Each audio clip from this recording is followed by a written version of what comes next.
Broadcasting to you live from the Orion spiral arm of the Milky Way galaxy, the solar system, planet Earth, North America, the United States of America, somewhere outside of a World Cup event. My name is Brian Engelman. Today is Wednesday, June 17, 2026. And this right here, the thing that you're watching, is called the TNAM Daily Show, larger. The TNAM Daily Show here on the new American media, because the old American media has failed you. They succeeded at brainwashing and manipulating you if you consume MSNBC, MS Now, CNN, ABC, CBS. What's the other one? NBC, CBS, ABC, ESPN, Disney. You've been effectively brainwashed. It's tough to break out of that cycle. You've essentially been groomed. You've essentially suffered brain damage if you've been consuming media thinking that you're getting news. You may have tuned in because of who, what, where, when, why. You want to be aware of what's going on. You want to be educated. You want to be prepared. You want to be smart, sharp, alert, awake, aware. You just want to be learned. But you see stories like what's coming out of the UK and you realize that, well, there's been a media blackout. No pun intended. Estimates somewhere between 175,000 and 400,000 British girls groomed and tortured mercilessly by demonic entities known as the Pakistani grooming gangs. And what did Keir Starmer and the British media and the British political class and the police, what did they do? Well, in many cases, they're accused of participating, specifically in the case of the police. They've covered it up in participate. That's participating as well. That's a different version of participating by the politicians. And what have they done? I've shown you some of the reports where I believe by far the leader of people being arrested by jackbooted thugs for typing things online that the powers that be don't like, well, that's coming from the UK, a conquered nation. The UK, I believe it was 97. I believe it was the 90s. I think it was 97. Lost their right to freedom of speech in a sovereign nation when they started flooding their nation with non-Brits. That was a plan. I often talk about the Obama doctrine of flooding sovereign nations with non-citizens to overturn their voting systems, seize power and control, and then burn it all down and govern over the ashes. Because, you know, Marxism just hasn't been tried correctly. Socialism works. Communism is the cure. You just haven't done it right. We will do it right. And guess what? We know who's wrong. Somebody's successful. And then they'll point at them. You get pitchforks and torches. Or you just get the bulbies. You get the police knocking down your door to arrest somebody because they pointed out what's legitimately happening. It's a crisis across the globe. It's a humanitarian crisis, the likes of which we've never seen. Roughly 3 decades or so of forced, unwanted, unhelpful, destructive, demonic migration. How could you say that migration is bad? How could you say that they're all demons? No, that's not what I'm saying. Mixed amongst the poison Skittles in this jar, go ahead, reach in and grab a handful. Are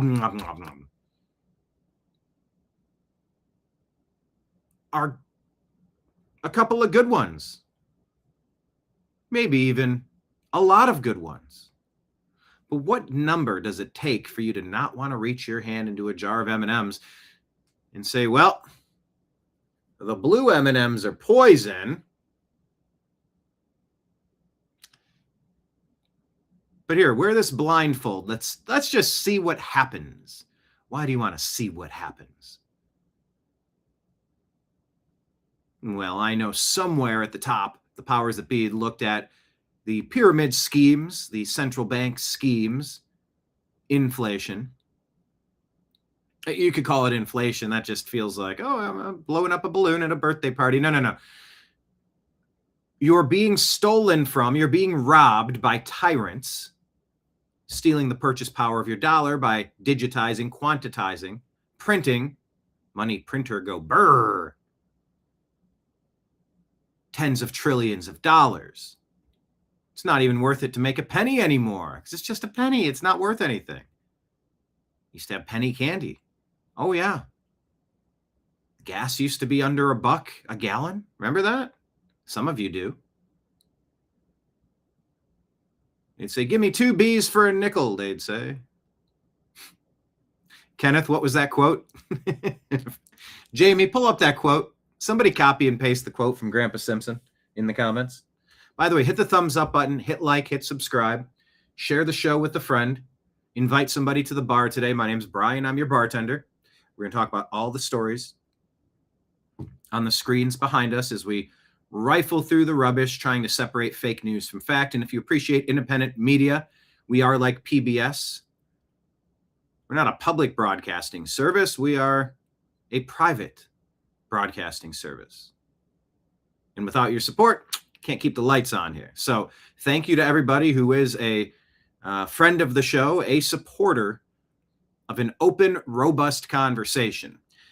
This show used to be called the Agree to Disagree Show. Now I just primarily use that for one-on-one conversations with guests. We've morphed into the TNAM Daily Show. I've never done a daily show before. Maybe for the past 2 years, I've been doing daily. And it's like, well, let's try something different. Let's see if we can break through the glass ceiling of social media censorship. By the way, that's what Keir Starmer in Britain is doing. They're trying to ban internet, social media for kids. And how do you get to that? Oh, won't somebody think of the children? Well, everybody has to show your ID in order to log into the interwebs. Perfect. Don't you want more people knocking down your doors to throw you in a cage like an animal because they disagree with the things you have to type and think and feel and know in your heart of hearts after doing your investigative research? Resist while you still can. This is a blinking, flashing, burning red light. There are no more off-ramps. Ever been on a freeway and it has like the, what do they call it? I think they call it like a runaway truck zone. So if your truck, your semi-trailer loses brakes, well, this would be unlike all of the illegal aliens who can't read, can't comprehend, can't understand, can't speak English, who have somehow, for some reason, been given commercial driver's license to traverse across our great country. And it is a great country. I have had it up to here with Democrats and deep state demons, globalists, whatever you want to call them, bashing this country, bashing our freedom, bashing our civil liberties, and abusing us. But yeah, you know, let's just give unqualified, unverified, illegal alien invaders. I don't know. How much does a semi-truck weigh? How many thousands of pounds? There was a period there, day to day, week to week, I was playing you another illegal alien invader. Couldn't read, couldn't comprehend English, crashing into cars, crashing into people, taking the lives of countless Americans. But the people flooding into America for the World Cup, we have some stories that'll lift your spirits. It'll remind you of de Tocqueville traveling across this great nation. Excuse me, this great nation. Talking about just how amazing this country is, because it is. The ideals that we stand for are amazing. The strides of achievement, innovation, freedom, liberty are fantastic. And all we've heard from the deep state, New World Order, demonic Democrat, Labor Party types is that this place is trash. This country is trash. The founding fathers are trash. I mean, you could go a little further. Men are trash. White people are trash. Christians are trash. It's been a very specifically pointed hatred, as this nation was primarily settled not colonized, settled by European stock, WASPs, white Anglo-Saxon Protestants. And you know what? If you're trying to destroy a nation, you got to tear down those statues. You got to rename those roads. You got to burn down those buildings and destroy the institutions that govern over this nation. You know, defund the police, let the madmen run wild. We got free-range crazies here, don't you know? Yeah, this is all by design, and it's not exclusive to the United States. But look at the people across the world coming in for the World Cup. They're traveling across this country. They're just like, I love it here. This is so great. All the things we've been told about America, it's just, I'm seeing none of it. You know, and I will say, going across this great nation, covering the 2024 election, going to the Republican convention in Milwaukee and driving, by the way, to Washington, D.C. for the Libertarian Convention and for Inauguration Day and for January 6th, for that matter, and going to Chicago for the Democrat Convention. You know, I love our great American cities, and I said as much. You know, these great American cities have been struggling, and the people want a change. I believe that's what I told, I think it was Jack Posobiec on Real America's Voice when I was reporting from the Bronx at the Trump rally in the Bronx, place I believe it's 87% black and not Latino, Puerto Rican, I believe was the demographic I was told. A place that Republicans normally don't go campaign, but President Trump does things unconventionally. And it might take an unconventional person to try to do Control-Alt-Delete, a hard reset of where this country found itself. After 12, some say 16 straight years of Barack Hussein Obama trying to destroy it. Many say he was arming Iran with nuclear weapons. Him and Hillary, Uranium One, we're getting the nuclear dust, looking for the fingerprints. We'll see how that plays out. Yes, 12 or 16 years. Biden, he was not in charge. You know it. I know it. You know it. The American people know it. I'm Bob Dole. Got to hold a pen. But I know it. You know it. The American people know it. And I say maybe even 16 years. Yeah. The deep state ilk. The Comey, Clapper, Brennan, Newland, Biden regime. How many times did they try to kneecap President Trump?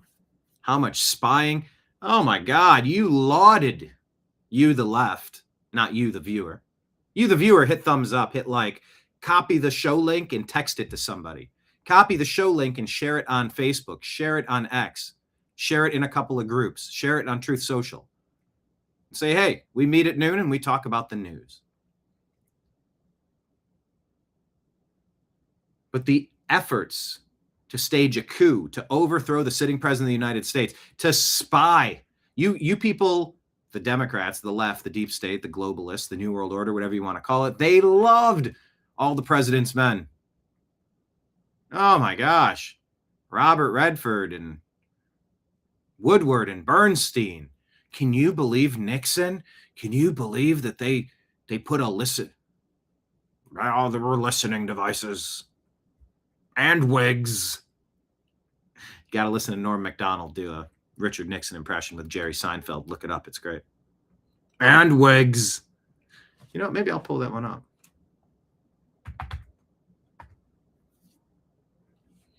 Oh, did they decry the Republican spying on the Democrat committee?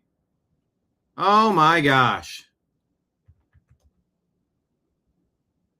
But what did Barack Hussein Obama do? Oh my God. The reports coming out, was it 1,000 or 10,000 Trump associates spied on illegally?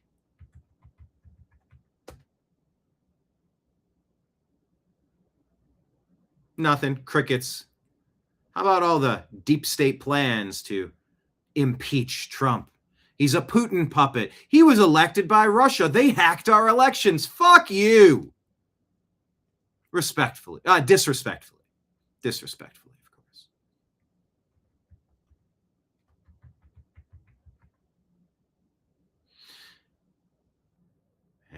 for the better part of 3 decades now,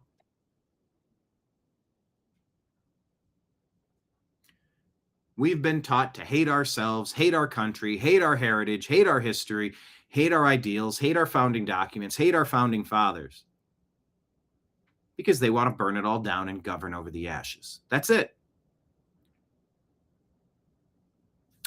And when you destroy a sense of community, a sense of purpose, a sense of, what's a synonym for pride? Something similar, but not one of the 7 deadly sins. What's a synonym for pride? Just to feel good about your country. It's all been part of a plan. In this new report released in the UK, it is out of a horror movie. How much do I want to get into on that? Do I start with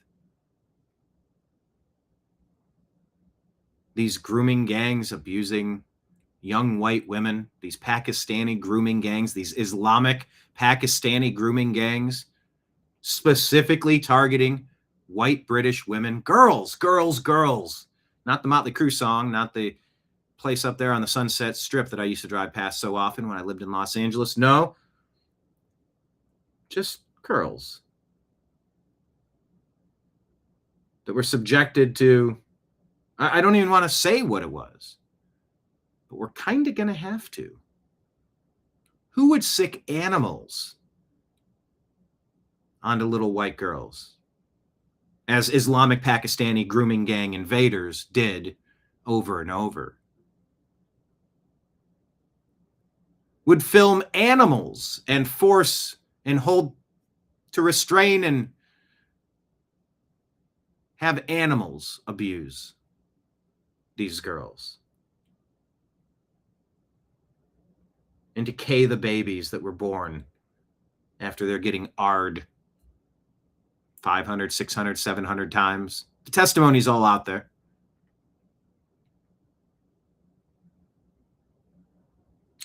Stuffing objects into these little girls and maybe breaking off the bottles and resulting in treatment at the hospital. And then they're released back to their abusers.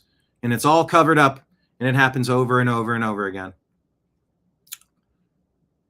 You don't like Bill Cosby putting Quaaludes and roofies or whatever into the drinks of the girls that willingly went back to the private hotel room of Bill Cosby, and not anticipating what that was all about, but okay. But we're okay with hundreds of thousands of Islamic Pakistani grooming gang members, primarily Pakistani grooming gangs, abusing the entire nation. That nation was neutered when they lost their right to self-defense in the 90s. That nation is being neutered now when you speak on the atrocities of your countrymen, your family, your neighbors, your community, and you're the one that ends up getting in trouble. Nah, that ain't cool. We can't have that. But we do have that. Keir Starmer is still there. He hasn't been impeached or removed from office, whatever the protocols would be necessary to get his ass into a jail cell for his role in covering this up and participating in it.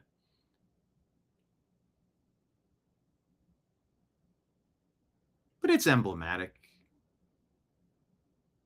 You know, it's a microcosm for what's been happening all over the world.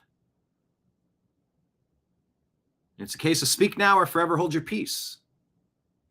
I mean, it could be P-I-E-C-E, your peace, or your P-E-A-C-E. I think it's peace, like, hey man, peace. But there is no peace when you're being invaded, when you have marauding armies of enclaves taking over your nation and abusing your citizens. That's an act of war. It's not an act of war that the good citizens of Europe or the United States, for that matter, or Canada or Australia. I'm reminded of the Homer Simpson when he's in the embassy zone. He's like, look, kids, I'm in Australia, America, Dad. Whoosh. We don't tolerate that crap here in America, sir. Knocks him out. And where is that energy if we don't tolerate that kind of crap in our country? Where is it? Well, on today's show, we're going to talk to you about Major League Baseball. Are we going to tolerate their crap? I can't believe you're so phobic or bigoted or something. Nah, man. Nah, you got that all wrong. Nah, it ain't like that. But when you're going to bring in drag queens mocking and blaspheming Christianity and Catholicism to the Dodgers games, you're going to force all your players to wear this trans flag? And some people say that one of the stripes on there represents, what do they call it? What do they call it? Not just pedos. There's a specific word. Maps. Minor attracted people. Because, well, it's just part of the community or something, right? No, man, people are pretty laissez-faire. Do as thou wilt, but you can't harm anybody else. And when you're openly mocking the Catholics at Dodger Stadium, you're forcing in San Francisco the players to wear the pride flag on their logo on their hat. Well, you'll see Clayton Kershaw of the Dodgers put the Bible verse in pen written so you can see it on their hat. It talks about the rainbow being a symbol of God's covenant with humanity. Yeah, that predates this new Pride Rainbow movement. So that's a big story that's happening. By the way, as baseball's on the verge of a lockout and a strike, same type of event that may have cost my 1994 Cleveland Indians a chance at a World Series because, we went in 1995 and 97. That team was absolutely loaded and they were firing on all cylinders. We were robbed of that. But at some point, you have to figure out what you're going to support with your dollars and what you're not going to support with your dollars. Major League Baseball, well, you've been pushing your BLM stuff. Once again, misrepresenting reality, trying to make white people bad, men bad, Christians bad, America bad, police bad. For some reason, it's not just random. It's not just Obama, and it's not just Soros. And it's not just Pelosi. It's deeper than that. There's something demonic happening. There's something rotten in Denmark, as they say. But Americans, by and large, are just kind of, hey, do your thing, whatever. You just don't like trans people. What are you talking about? Klinger from MASH, he wore his dresses. That was an ongoing thing. It was just like, whatever. Mrs. Doubtfire in the 90s. Oh, okay. Whatever. And on and on and on and on. We know that people dress up in the gender norms, the sex norms of the other group. Okay. Do your thing. What do I care? But I don't want you to force your love of the Chicago White Sox down my throat. And I certainly don't want you to force any of your other belief systems down my throat. That's sort of been the calling card and the cry, the rallying cry of the American left and the globalist New World Order. Don't force your God on us. I'm an atheist. I'm so smart. I'm the smartest person in the room, I says. Well, then why for a month is this stuff forced on us? Why did the major sporting leagues during 2020, when they were trying to burn the country down, the Democrats were, weaponizing, mobilizing the Black Lives Matter movement as if anybody fucking said Black lives don't matter? No, they said it by their indifference. They said it with George Floyd. Stop. In this nation, you're judged by the content of your character. If you're acting cool, you don't have problems. Yeah, but what about that one time? There might have been that one time. There have been a lot of times. There may have been a handful of times. And by the way, that extends to everyone. But why during the Summer of Love riots of 2020 was it necessary for all the sporting leagues to start putting BLM stuff, anti-white, anti-American lies by proxy. Oh, and Kaepernick's out there doing his thing and making the anthem about him. It's not about unity, it's about him. And it's about disunity. And it's about taking I believe Kaepernick was half white, half black, raised by a white family. Suddenly he can't get his contract extension. Blaine Gabbard is put in as the starter because he's performing better. But then Kaepernick grows an afro and puts his fist in the air and takes a knee during the anthem. It's not God bless America, it's goddamn America, said Reverend Jeremiah Wright, the spiritual leader of Barack Hussein Obama. Surely by coincidence, right? As if he wasn't running 100 schemes behind the scenes. Schemes behind the scenes. Just to demoralize Whitey, demoralize America, demoralize and falsely paint pictures that are just not accurate. Very ongoing. And all these messages, stop hate, hate, hate, hate. What does that mean? That's white people hate black people, say the sports leagues. That's what they said. Implicitly, explicitly in some cases. You know, maybe couched, maybe guarded, maybe surreptitiously delivered to you, like wrapping a pill of medicine in some bacon and tossing it to the dog. Nom, nom, nom, nom, nom. Wrap it up in something you can consume, but that's a poison pill. That's not medicine. It's a poison pill. Maybe some people just wanted to believe it. Maybe some people said, I can get some free shit if I go along with this. Hey, I can get some political power if I go along with this. Hey, I've had some people in my life be assholes to me, and I bet you they were racist. And yeah, screw this nation. And our education indoctrination system has been brainwashing, brain damaging people for roughly 30 some years as well, 40 years. It's all part of the same plan to just remove cultures, cultural differences. Can't we all just get along, in the immortal words of Rodney King? Right? But aside from a couple events, you had the Matthew Shepard and Rodney King events in the 90s. You had a couple others you could probably point at. You also had Reginald Denny, the white trucker who was dragged from his big rig and smashed in the head with a concrete, cinder block, I believe. But what stories get traction in the lying legacy media? You know, it's the ones that make white people look bad, the ones that make America look bad. And it's been consistent. The bias has been there. It's been real. What is it, 90% of, and you could go school by school, the number may change, but something like 90% of the university's staff, they're all hardcore Marxists, leftists, Stalinists, communists, socialists, whatever you want to call it, Democrat. And trust me, look around your kids' classrooms. If you haven't been in for parent-teacher night, go. You got the black power fist up there for BLM. My foster kid did. I went, what? Rainbow flags as far as you can see. Why is this being pushed on kids? Back to what I was saying, Americans are pretty much do what you want. In the 90s, it was just kind of like, hey, whatever. And there's a lot of coolness and there's a lot of cool people in the non-white, non-Christian areas. There's just, life is robust and there's a lot of variety to life and it's cool.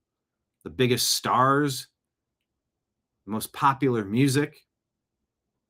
Oh, it wasn't line dancing and Barry Manilow or something. I'm trying to think of the whitest artist ever. But then something just kind of started to really change.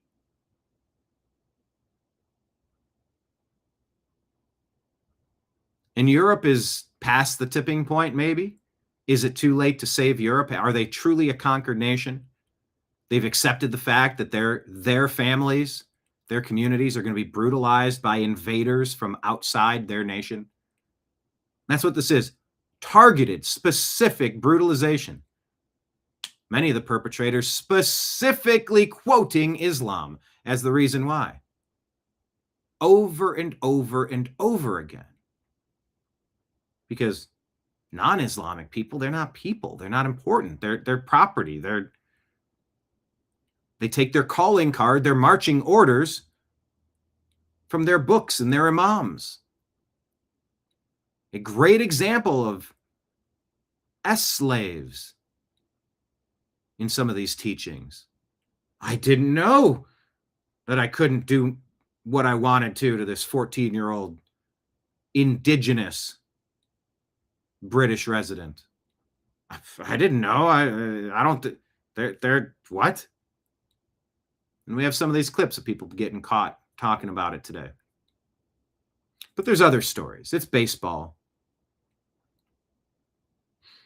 It's the grooming gangs. It's going to be the World Cup. I'm going to like the World Cup stories. It's a reminder to stop feeling ashamed for who you are. You do not need to feel ashamed for who you are as an American, as an indigenous resident of pick your country. And you're allowed to govern your country as you wish. And it is your obligation. What is it? When in the course of human events, it becomes necessary to cast off the shackles. Here, let me get the quote from Grok. When in the course of human events, quote. Can it get it? United States Declaration of Independence, July 4th, 1776. This is the preamble.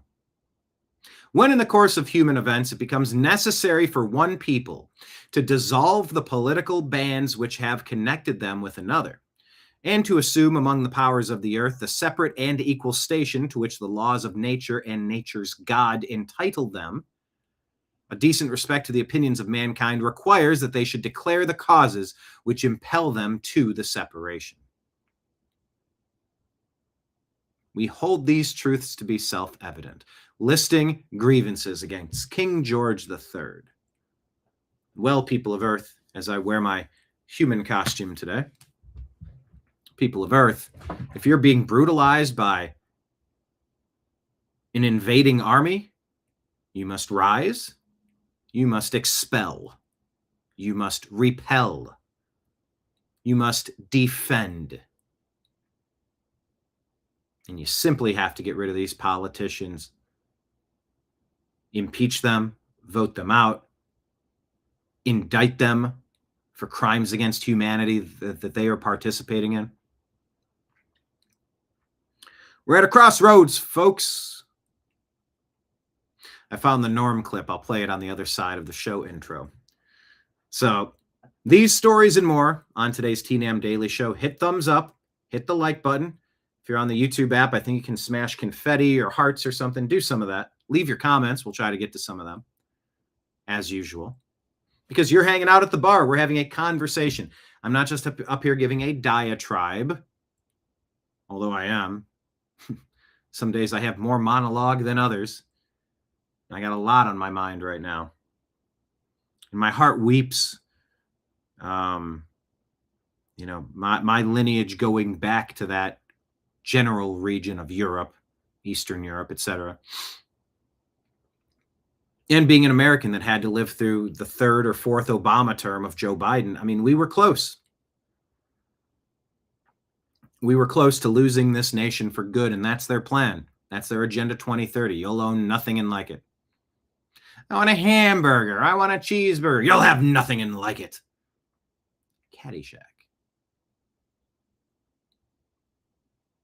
And it hasn't just been happening in Europe. It's been happening across the United States. It's not just Jocelyn Nungary. It's not just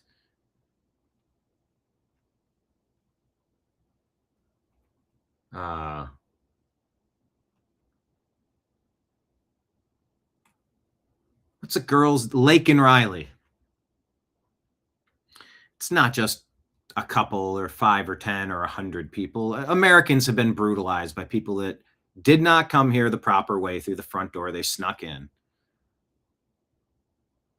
bringing bad ideas to subvert, overthrow, dominate, and destroy this nation and the people inside of it. Well, enough is enough. Thank God that we have a chance to meet together and inspire each other to peacefully and patriotically reclaim the ideals of this great nation, the United States of America. And like I said, let's have some of these World Cup tourists reinvigorate us a little bit, stand up a little taller, puff the chest out, not to be braggadocious or pompous or anything, but let's just be, let's stand in power with what we know we are, reject every false narrative thrown against us by the deep state Democrats, the Labor Party, the New World Order, the tyrants, the demons, whatever you want to call them, Marxists, socialists, communists, Leninists, whatever. And let's figure it out together. So let's start today's show off on a simultaneous sip, if you'd like to participate, in honor of Scott Adams. I really do miss watching his show. I used to get a lot of information in about an hour 15. It was good show prep for this. I can show prep any number of hundreds of ways, but that show was a part of it. But if you'd like to participate in the simultaneous sip, all you need is a cup or mug or a glass, a tankard, chalice or stein, a canteen, jug or flask, a vessel of any kind. Fill your favorite liquid. I like coffee, and join me now in the unparalleled pleasure, the dopamine hit of the day, the thing that makes everything better. It's called the simultaneous sip, and it happens now. Go. That's good coffee. So thanks for being here, everybody. Text your friends and let them know the bar is now open. Buckle up, buttercups. The TNAM Daily Show starts now.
Guide to the Truth, thenewamericanmedia.com.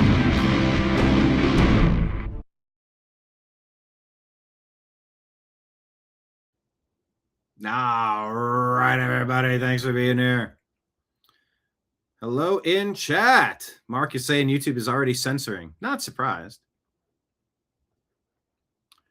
Yeah, there's certain words you have to. It's so stupid. They treat us like we're fucking infants, you know? I'm sorry, guys. It's sort of uncouth to cuss, but sometimes you got to pull out the marigold crayon. Sometimes you got to use the highlighter on stuff. And on social media, the UK, they're trying to get everyone to show their ID so you can be targeted and destroyed, ruin your life if you raise any stink at all, to silence and terrify people. It's what Biden did to Trump supporters, MAGA supporters, peaceful protesters. We're done with that shit. We've had enough. We cannot go back. There just simply is no going back. Full steam ahead. Yeah, Mark's saying the UK report on S abuse was delivered. It's crazy. You got to put spaces and use tricky words. We have to type. Yeah, and this, I know we can kind of type the way that we do on Rumble. We can kind of just let it loose. Yes, can't we all just get along? Trash Texas Mornings Unplugged. Make sure you're following us on Rumble. And the reminder, the 3 biggest places to support us: become a subscriber on Patreon, Rumble, and YouTube. You can do it for like as little as $5 a month or more. More, please. We got to keep these lights on somehow. Become a monthly subscriber. We're funded by viewers like you. And a shocking number of my waking workable hours is dedicated to delivering you a show worth watching. Can't give you a show worth watching unless I'm up to date on what's happening, and that requires research. I can't find you and bring you the fun stories without research, and it takes hours. Out of an 8-hour day, many hours. If I do a 3-hour show and my show prep is 3 hours, well, that's a full working day. Now, I do this for the love of the game. I do this for my soul. I do this for the country. I do this for humanity. But the reality is, bills stop for no man. And your support is crucial and more necessary now than ever before. Consider becoming a subscriber, Patreon, YouTube, and Rumble, or just drop us a Rumble rant, super chat tip. Toss something into my tip jar right back there by the register. Or Venmo, Cash App, PayPal, all scrolling at the bottom of the screen. Yeah, that story about trafficking, assaulting, the Islamic Pakistani grooming gangs. 250,000 girls. Yeah, it's as many as 400,000. The 250,000 is, I believe, is a low number. Kenneth in the house, what's up? Okay, what about Kari Lake? Named Arizona governor. Psych. Hey, don't tease me with that. Kari Lake was absolutely robbed, and we all know it. Is there verifiable evidence? Has that ever been proven in a court of law? Hey, man, you can't prove the existence of God in a court of law. However, you can't prove that God doesn't exist in a court of law. YouTube. They want me to say, for countervailing views on health and elections, go to cdc.gov, who.int, and cisa.gov/rumor control for countervailing views on Kari Lake and the Arizona selection. But I digress. Trash Panda Texas in the house. What a rainy night it has been. Well, question of the day, have you had floods? That cyclone, that weather system coming up across the Gulf of America. I like the sound of that. Why the hell did we ever cede that to Mexico in the first place? No, the Gulf of America. I like it. Hey, at least in rainy times, it's water in the garden at least, right? Another question of the day, type us in the comments. Are you growing your garden? Are you working on your garden? Kenneth is a strong proponent of so-soism. I just can't get excited about it.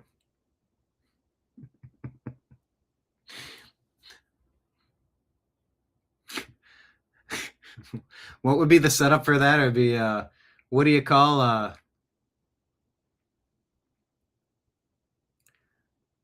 lukewarm supporter?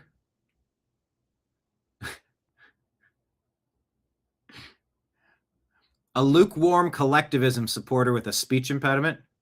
Thothoism. Before Mike Tyson fully embraced capitalism, what did he prefer?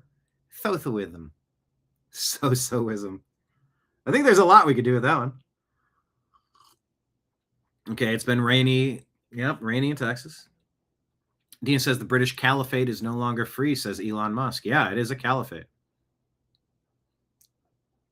Skittles leave skid marks? Well, okay.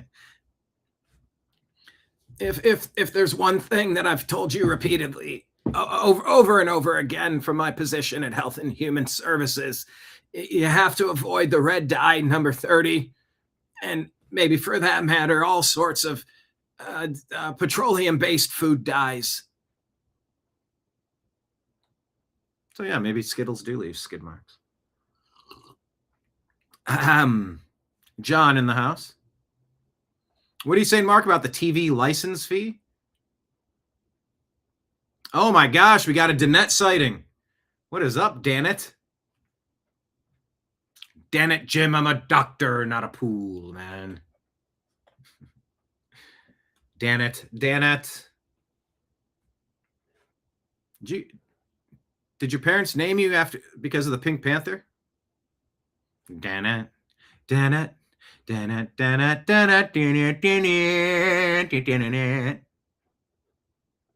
Welcome.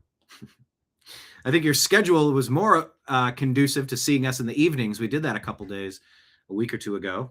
And yeah, you were there in the evening. That was nice to see you. Happy to have you back. You're going to share the show with your sheriff? Surely you should. Shit.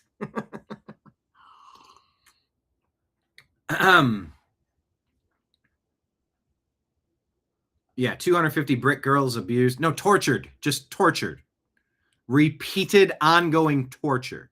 Abuse is like, you kind of abuse the, take one candy out of the Halloween front porch stoop. You had the hollowed out orange plastic pumpkin thing, and take one piece of candy and you took a Kit Kat and a Snickers. And you're like, ooh, I abused it. No, this is repeated, ongoing, systematic, Islamic-driven torture to conquer a foreign land. Call it what it is. Oh, but if Tommy Robinson says that, you better arrest him. You better detain him at the airport. Better file all these charges. You better silence dissent. Yeah, no thanks. We are way past that.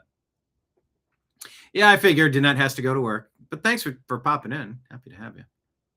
I know. I will try to do some evening shows. I'm thinking about it. I'm thinking about it. Dina's on her second cup of coffee. Brain is starting to wake up. Well, welcome. Michigan Dina. Second cup of coffee. That's usually where the magic happens.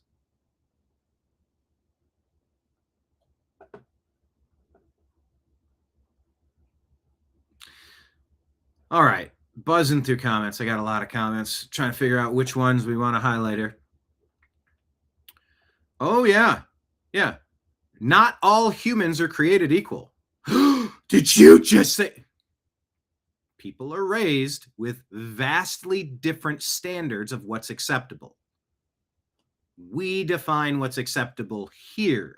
We being whoever you are, wherever you are. You want to have a different morality and be a backward, abusive place? I don't want to see that. I would like to see an upgrade. But in the meantime, get the hell out of here and go back to wherever there happens to be. It's not exclusive to any one group.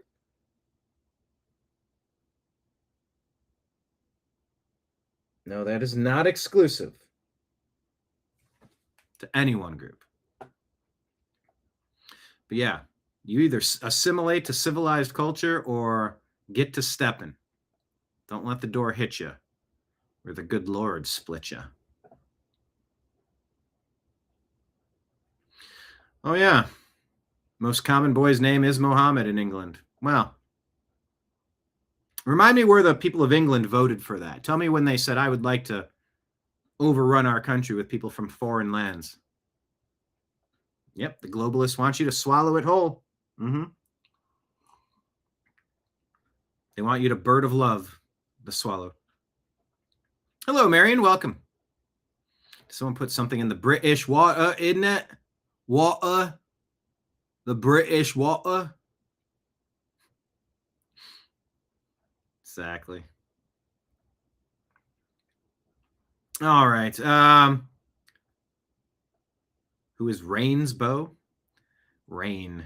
Rain's a good name. Rain Wilson. That's like the only Rain I've ever met or that I'm aware of. Dina says Britain has fallen to madness reenacting Hamlet. Oof. Keir Starmer's gone mad, isn't he? Mark says Trump says you can't deny Iran missiles. Oh, it's getting good. Yeah, and also we're getting details on this alleged peace agreement. I am going to reserve judgment until I get final information. But what I'm seeing, I'm not liking. I don't have to like it. Doesn't make sense to me. Dina, take a sip from your second World Coffee Cup. Celebrating the World Cup. How about the World Coffee Cup? Does the World Cup sell coffee cups? They would have to, right? Marion will never be ashamed of being American. It's a good way to be. Mark Anderson, Hillbilly Knights rise up. Hey, Trash Panda, Texas. Been busy, but hello to all the trashy pandas. You didn't know you were supposed to be ashamed? You must not have went to public school or watched Lying Legacy Media ever. Got the wrong girl there. Oh, yeah. If we're not on a list by now, somebody needs to be fired. Trust me, we are being targeted and tracked, and this ain't over. But this is where we have to move real fast. Welcome Mark to the bar. He wants a daiquiri and some pretzels. That sounds good. Salty and sweet. Kenneth only allows his doctor to do a thumbs up button. Well, at least it's only one digit. But yeah, everyone use the thumbs up button. Share the show with a friend, please.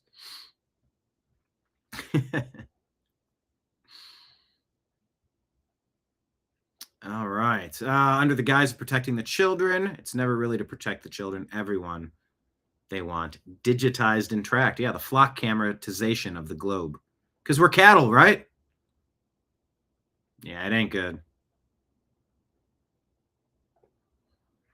Yeah, the Panama Canal. We kind of kicked the Chinese out of there, though, and reclaimed some measure of oversight on that, thankfully, though. Mary, no garden this year. Got tired of the deer eating it all. Well, you've got to put the Irish Spring in there. I turned to Popeye trying to be Irish.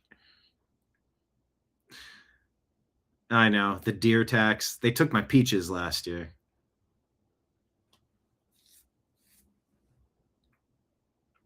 Well, yeah. I mean, look, you can fence off the yard. You can get a greenhouse. There's some things you could grow. I don't know. We all need to be growing some food. Who got Brian wound up? Am I wound up? Well, shit. Read the stories I had to sift through today, and it's going to get you like, what is that, Arthur? It's that cartoon. What is he, an anteater? And that gif or that gif, whatever you want to call it, it's just a close-up of his fist, and he goes, starts shaking with rage.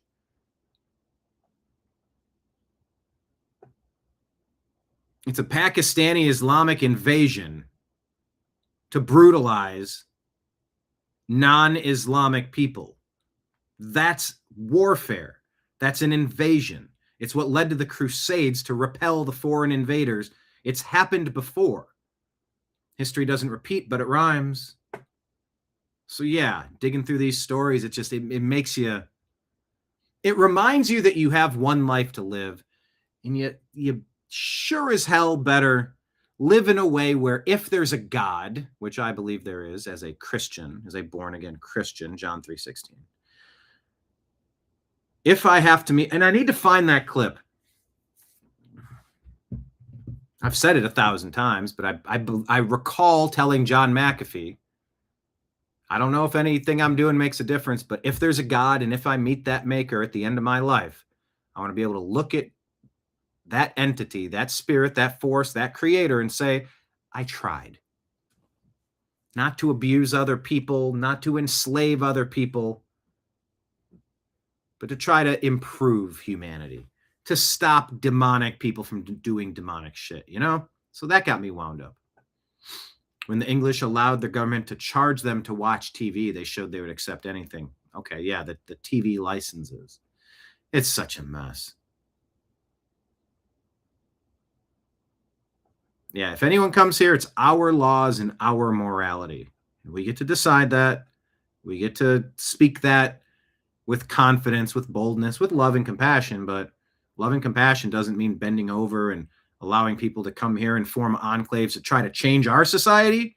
No. You must assimilate or GTFO.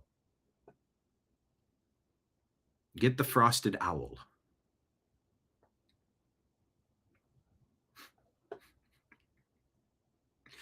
Panama, Panama, Panama. Panama Canal now owned by Van Halen. I did go to the Cabo Cantina in Cabo San Lucas. Sammy Hagar's joint. Panama Canal. All right, folks, let's dig in. Into the news. JD Vance was in my topics because JD Vance is an impressive communicator. He went into the lion's den. What did black people do? Auto playing. Hold on. Whoopee. Yes. There we go. Okay. Yeah, I think our nation could be in good hands with J.D. Vance continuation in 2028. Because we're up against it now. I mean, we are up against, the midterms are a couple months away, and then we're right into presidential season. Is JD up to the task? Well, he goes into the lion's den, the den of vipers. Geez, how many people are on The View now? They got 6 of them? Look at the body language of this Ana Navarro. I mean, look at her body. She is leaning away from him. Like he's got the squiggle lines on him.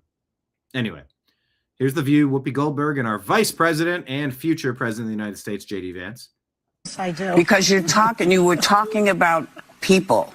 What did black people do to this administration that has allowed it to really stigmatize folks of color?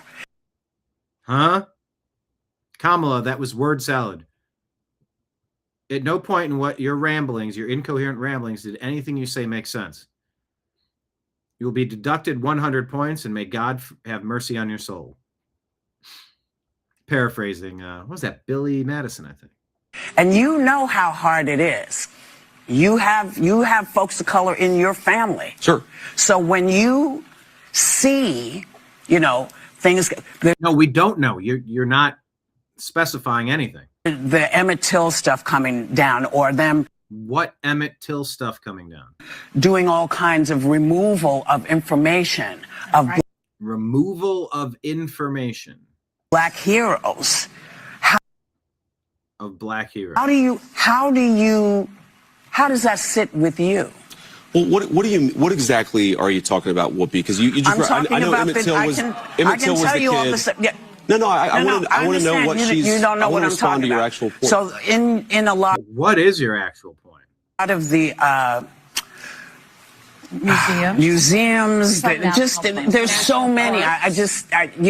Where they're taking down the actual history that happened in this country, slavery. Yes, I. One of the major, could be in many places, but you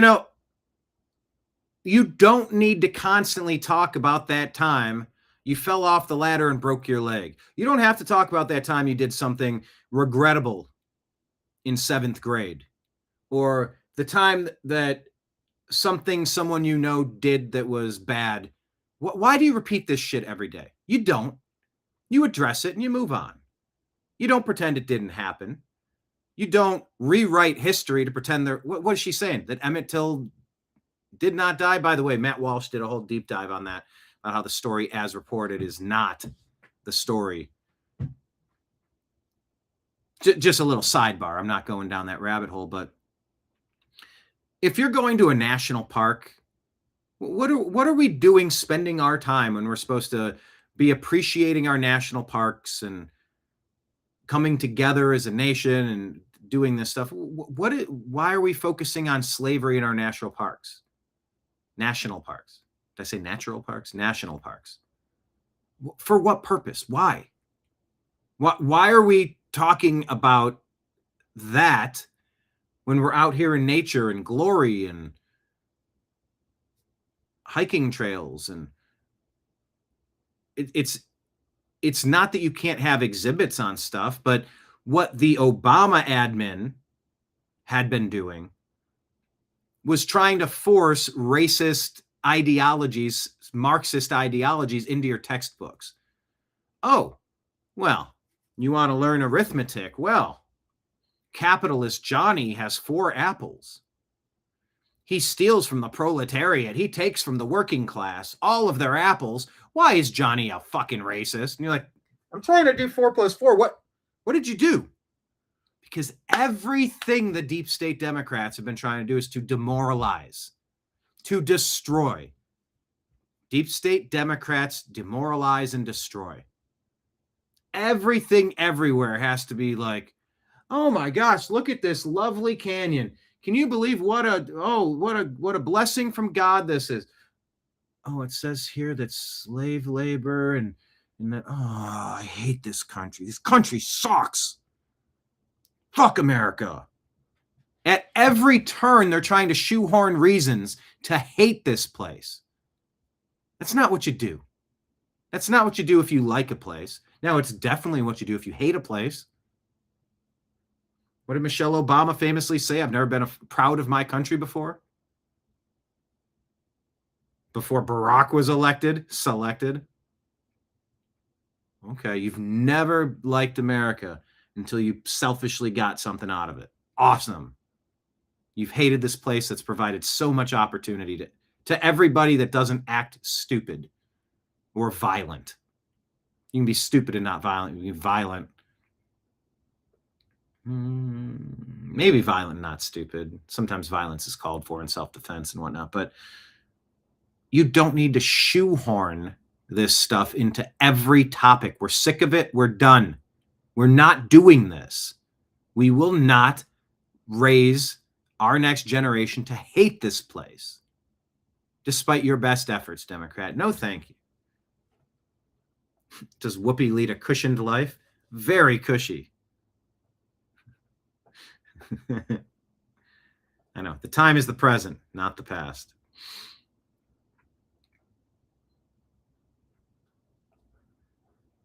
Anyway, Lewis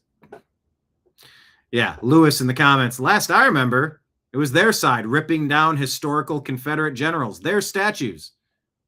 Confederates were the Democrats. The Republicans were started to stop slavery, by the way. Interesting how they love to wash over that fact. We don't put that fact into every science class lesson about mitochondria. Yeah, the mitochondria. It's the powerhouse of the cell. Much like how the powerhouse of the South was General Robert E. Lee, who led the revolt against Northern aggression when us Democrats were fighting to preserve slavery. You know, the mitochondria. No, you fucking asshole. No, that's not physically doing the double slap. It's verbally. Effing a-hole is the double slap of words. Whoopi's trying to get at stuff like that, but she's just rambling and incoherent. So, good time. Because you're talking, you were talking. All right. Yes, I do. Because all right, here's something hilarious. I don't know if this is AI or real, but imagine your police officer. Ask not what your country can do for you. Ask what you can do for your country. Yeah. Okay, this one's awesome. The Daily Source. I don't know what that is. See, I always go to this. I like to go to that first paragraph. If it'll tell me in November of 25, officers responded to a target in Minneapolis for a possible burglary after a woman was believed to be hiding inside. Cop says, so I go, Marco. She goes, Polo. I go, are you Marco? I go, Marco? And she goes, Polo. Take a move. Marco, she says, Polo. I've cleared this place 10 times now. Maybe somebody hid in here. And mannequins are creepy. Mannequins are always creepy. Marco, where you at? Marco, Polo, where you at? Right here. Come here. Put your hands behind your back. Thank you for doing the Marco Polo thing. That was awesome. So I go, Thank you for doing the Marco Polo thing. That was awesome. I don't know if this is now. If I saw this on reported on a site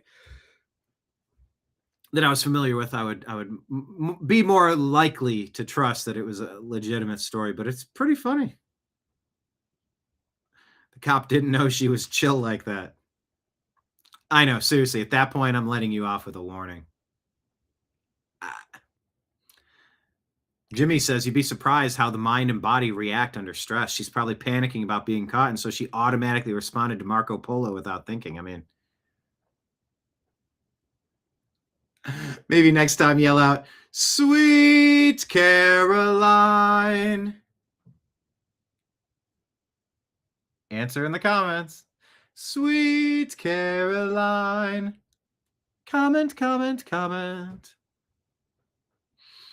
Anyway, I got to mix up some humor. So I go, Marco. She goes, hey, remember what I talked to you about earlier? The Biden-Obama weaponization of our federal government? Laura Logan reporting that internal emails from the Biden Department of Justice reveal weaponization against parents that has horrified some career attorneys. Political appointee Kevin Chambers alerts 2 career attorneys of the Garland memo plan. They object and forward to others, again expressing strongly. Remember the weaponization fund that was blocked? By the way, we are on that weaponization fund, and I want to get some of my $1.776 billion of reparations. Legitimately, something bad happened to me and my civil liberties were violated. Not something that happened in the distant past to somebody you weren't related to and you're trying to claim money from somebody who didn't do anything wrong. That's the current state of Democrats pushing for reparations these days. The whole point was justice for Americans targeted like this by the Biden Department of Justice for political reasons. Here, their own attorneys admit this was wrong, yet elected leaders, including multiple Republican senators, prevented President Trump and acting Attorney General Todd Blanche from trying to make this right. It is outrageous and shameful. These people are profoundly dishonest and dismissive of the American people. They could not care less. So what does that tell you about what is to come if they are ever in charge again? Yes, the Democrats must never allowed to sniff political power ever again. Pun intended. Type your favorite Biden sniff joke. Mark answered Marco Polo. Da, da, da. I also would have accepted bum, bum, bum. Or even dun, dun, dun. Good times and never something, something. So good, so good, so good. Hi, this is YouTube Google. We're going to put a copyright strike on your video today. Ching. And make sure that you don't get to monetize anything. Those 3 pennies from the ads that played really made a difference. But ching, you sang a couple of bars of that song, Sweet Caroline. Ching. And we can't allow that. So I'm glad you worked all day, but we're going to confiscate that and make sure that Warner Brothers Music Group gets that. Ching. By the way, your account now has several strikes, and we might just delete you because we don't like the type of videos, ching, that you create anyway. So kindly fuck off. Sincerely, the deep state. YouTube, Google.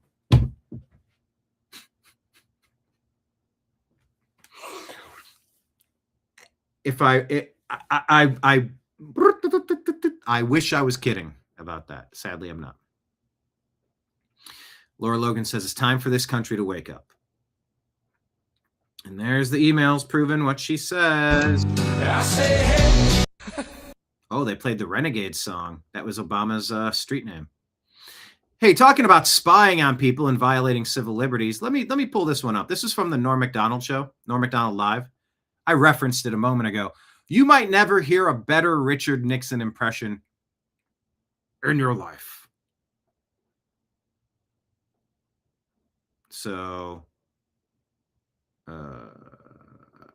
got to close out a couple of these tabs. Why do I have so many tabs open? Where did that go? Oh, it's over here. That's why. Okay. I know that is about it with YouTube. But look, YouTube is still sending super chats and the subscription. I mean, we do get automatic transfers from Google, YouTube into our operating fund. Our operating fund needs a few $100s every month just to break even on the TNAM expenses. Not to mention the fact that I haven't been working a full-time job for I can't think of how many years now to focus on building the new American media, all at the time while Biden was censoring and destroying my ability to build an enterprise. YouTube demonetized us. Facebook took my personal profile away on many occasions because I was discussing COVID and the 2020 selection. They really hated that. They didn't like me talking about the round flat food device from Italy that's cut into triangles and the gate about that. They hated hearing that. They definitely didn't like my Vault 7 interview with John McAfee, where he said the CIA got nuked. They didn't like me covering the Seth Rich story. They didn't like me talking about the Islamic terror attacks across the globe. There's a lot of stories that have been deleted by YouTube, and we've been heavily punished with shadow banning, demonetization, and all of those things. But yeah, that is what happens with YouTube. But look, right now, at least, with Trump in office, they are sending us the the super chats and the subscription money. So I will tell you, it is a valid source, a valid way to toss a coin into our town square fountain. Toss a few quarters in there. It is coming back to us. So YouTube has improved. I don't trust them. That's why we're on Patreon. Patreon bypasses all that shit. Venmo bypasses that in a different way. Cash App bypasses that a different way. I'm doing every damn thing I can think of because I think the type of content that we do is important. I think it's informative. I think it's entertaining. I think it's something different in the marketplace. I don't know another show that does things exactly the way I do. You know why? Because I have to be the producer, the engineer, the talent booker, the on-air talent. I have to be the researcher. I have to be the tech I have to do it all. So whatever comes out, this is the show that you get. Love it or lose it, it's the show that you get. But that means my show will be unlike a show that you'll see somewhere else with several producers carefully curating the content. I have a stray eyelash that is in my frame of view. I might have got it there.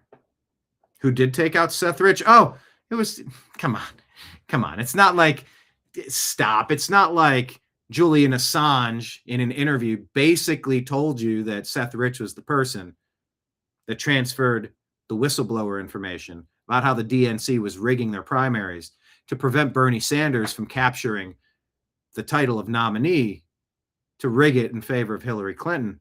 And it's not like he was K'd in retaliation, retribution, like some say happened to Joan Rivers. Whether it's a Clinton or an Obama, they got a hit squad. No, it's nothing like that. It was probably just a failed robbery, a botched robbery. Oh, and a great show it is. Thank you, Marion. Jamie needs to get paid. Yeah, that's why we have our tip jars out, scrolling at the bottom of the screen. So Jamie can, look, Jamie's got to crush that check or else Jamie's going to go somewhere else. And that's how it is. If you want your garden to thrive, you got to water it, you got to fertilize it, you got to prune it, you got to protect it from pests. You got to do the things or else you got no garden. That's for sure. All right, here's maybe the best Nixon impression you'll ever hear. Surprisingly performed by Norm Macdonald. Richard Nixon. Well, that's, you're over, yeah, I see that. But I can do an exact Richard Nixon. Okay. And I can only do one thing. Okay. But he's being interviewed by David Frost. Right. And, they made a movie where they pretended David Frost won, but in the real tapes, Nixon won, clearly. Right. But anyways, it was very funny because Nixon would use the ridiculousness of Watergate against his interlocutor. Right. And so at one point, David Frost says now when Howard Hunt and G. Gordon Liddy broke into the Watergate Hotel, they were wearing wigs and listening devices. And Richard Nixon goes, well, I suppose you could say they were wearing listening devices, or perhaps you'd call them hearing devices. And wigs.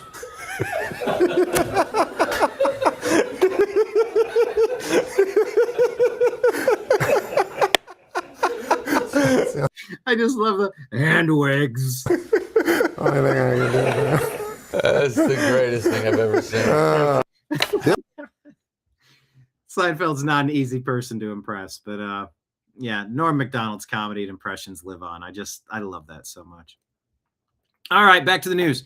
Sean Crabtree says the Secret Service knew about this alleged plot to attack the UFC fight event at the White House using drones for about 4 to 5 days before the event, according to sources in the Secret Service community. The information was shared pretty widely within the Secret Service, with lower-level agents aware of it. Okay.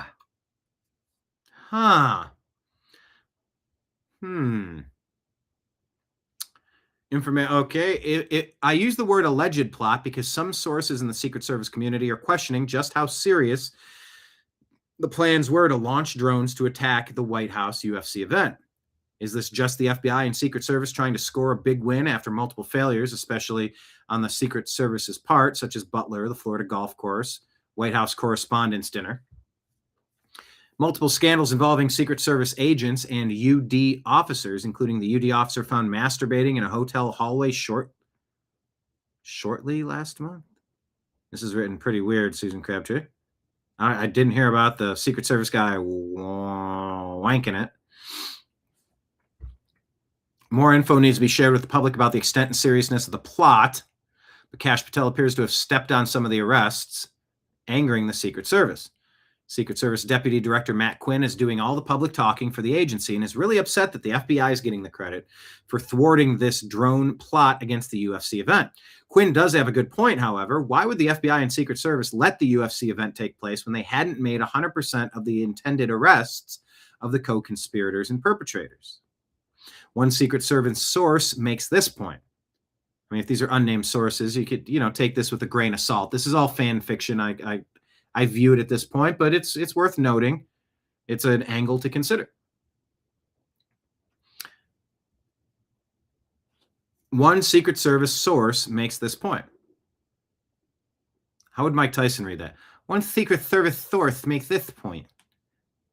It was either a serious plot and the FBI, USSS should have arrested everyone involved in it beforehand and called off the event if they couldn't arrest them quickly enough, or it wasn't as serious of a threat as they're making it out to be in order for both agencies to take credit for thwarting it. Where's Director Sean Curran on all this? Is he on his way out the door? After a string of scandals and the White House Correspondents' Dinner failure, speculation among Secret Service communities that Curran is heading for the exits this summer. So we'll see. Anyway, we'll see if this rumor has any legs. They anticipated making a joint public statement, surprised that Patel jumped the gun on that, allegedly, according to unnamed sources, which you give zero credibility to. But it's worth noting. Yeah. HBO, Season 3, Game of Drones. Yeah, it was the mom that allegedly turned in her son for buying guns and ammo, praising Schittler, and a couple of other things. Is Jamie a robot? Well, this is my human costume, so I might be a robot underneath. And I know Jamie, for I am Jamie. I am he. I am he. I am him. Anyway. Yep. Cincinnati area. Plot. Arrested one suspect the 13th. Sealed the case so they can continue investigating. Don't choke on your own smoke, he said. I'll tell you, the Secret Service that led that investigation from the beginning. The case is ongoing. In order to maintain the integrity of the investigation, the security plan, we chose not to leak it. Okay, so we'll see how that plays out. Keir Starmer.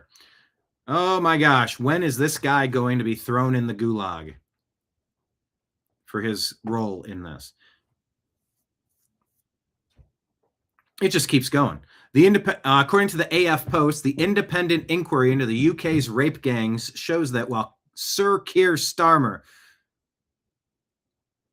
was Director of Public Prosecutions, he was the dude in charge. And for all of his complicity in these Islamic, Pakistani, anti-white, Christian, British girl attacks, the invasion, he was promoted to his position now to run the whole damn country. You think the people really voted for that, or you think he was selected and installed? I don't know.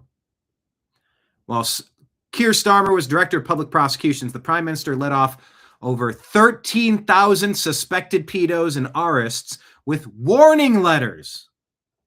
Could you imagine torture.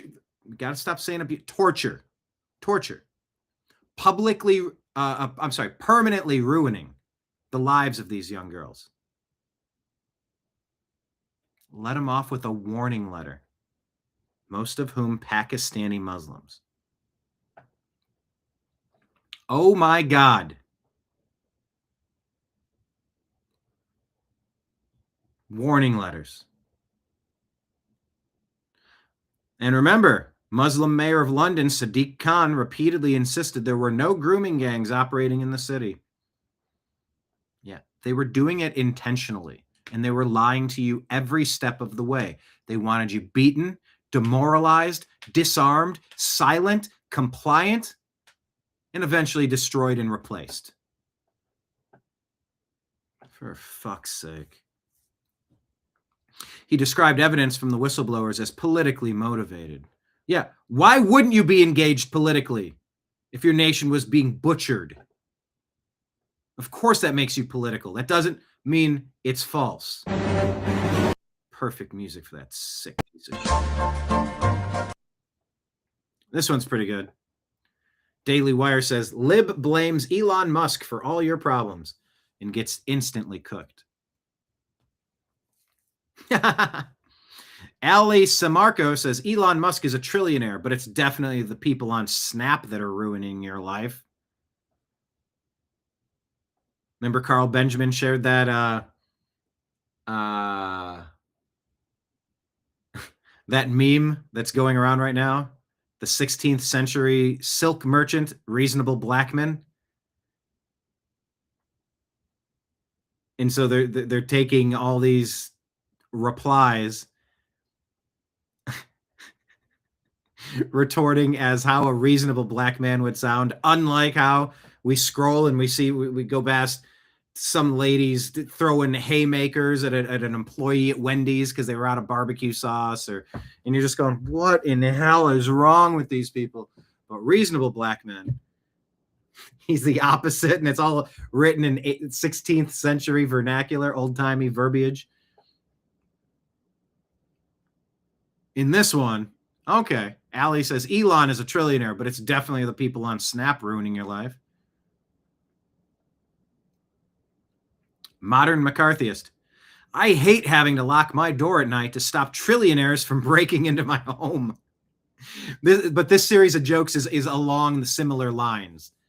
It's just like, yeah, let's list off a battery of a 1,000 different ways that this makes no sense that you're blaming Elon for the problems. And yes, it's not about what your skin color is. It's a lot of it does go back to socioeconomic situations. Oh, yeah, you're blaming people on Snap. You're blaming poor people for problems. It's like, who's committing the crimes? Is it a trillionaire that's breaking into your home? Never acceptable, Tizik says, yes, yes. Toothpaste is now locked behind glass cabinets because of all those trillionaires. Jetski says, Elon Musk destroyed my sprinkler system for 45 cents worth of copper wiring. All the meth head junkies. Roll up your windows, kids. We're on the Elon Musk side of town. And it's pointing out the absurdity of the argument by pointing out, yes, look at, just look, yes. Let's play this out to see how goofy it gets. Matt Walsh replies, correct. The people on Snap are about 1 billion times worse for the country than the guy building rocket ships and electric cars. Thank you very much. Here's what's ruining your life. PayPal, X, Tesla, SpaceX, and Starlink. Oh, really? Not affecting your life, apparently? Pouring trillions of dollars out of your wallet into Uncle Sam's hand. Getting robbed at gunpoint in a convenience store. And locking up your Tide packets because they're stolen too often. Yeah, but it's Elon ruining the world. Daily Wire says, yep, it's a throwback to when Elon stole my catalytic converter.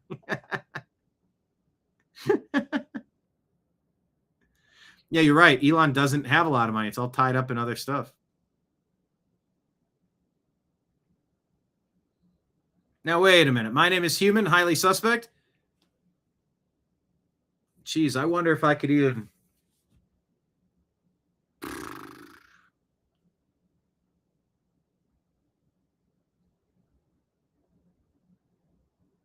I wonder if I could locate when I interviewed Johnny from Highly Suspect. I had time for one question. I worked my way up to the front of a long line, and I didn't want to take too long, but I said, what would you tell the young version of you coming up, trying to make some music and make a career in this industry? What would you say to yourself, the young version of you? What would you say? Man, I don't even know where that is. I'm not going to look for it, but if you go on my Instagram, Brian Engelman, and scroll back 3 years, maybe it's there. I think I posted it there. Hello, my name is Human, yeah, and I came down from the stars, no longer disillusioned. Stop asking questions. Questions have answers. And I came down from the stars. Love Highly Suspect. Dina, if you're a Highly Suspect fan, tell me, have you ever heard their first album? I believe it's called Gang Lion. Look up the album that has Gang Lion on it. Listen to that whole album. Man, is that a good album. And then, of course, their next two. Oh, just, I told him, that is what I told him. Very rarely do bands have like back-to-back-to-back absolute knockout albums. Metallica's done it. Incubus has done it. There's several. I mean, whether you want to say Zeppelin or Black Sabbath, pick your favorite bands. But it's hard to get masterpiece albums. And I said, your first 3 albums were just 3 straight masterpieces.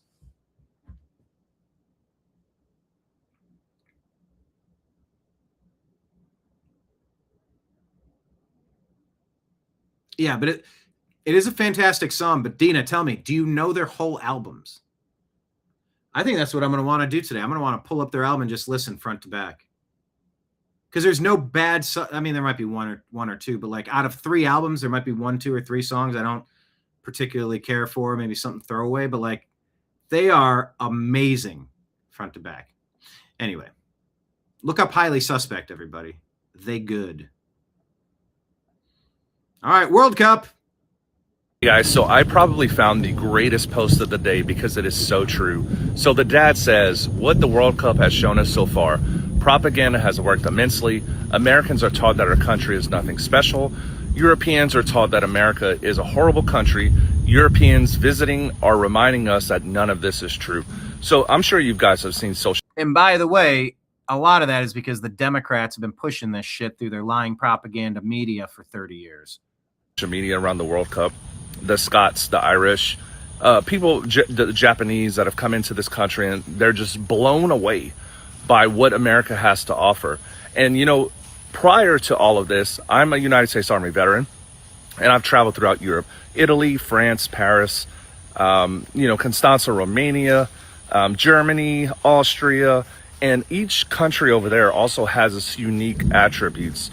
And Europe, but prior to third world migrants being just the politicians just letting them invade, was absolute just, I want to go back. I love Germany, one of my favorite countries on the planet.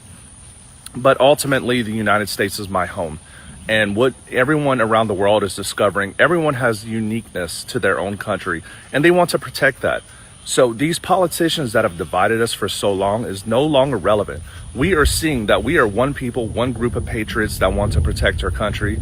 And, you know, the people in Ireland and that are in Belfast that are trying to get these migrants out of their country, I do not blame them. The United Kingdom, I do not blame them, because it just, I don't know. It's just one of those things where, like, you love your country so much, you don't want someone coming in to ruin it. And that's what's happening. And it's by design. So keep up the good fight, everyone. Hey guys, so I probably found the keep up the good fight. Hey guys, so Kyle Tibbetts says, I'll take the trillionaire creating thousands of millionaires over the millionaires creating trillions in debt. Oh, that's so good.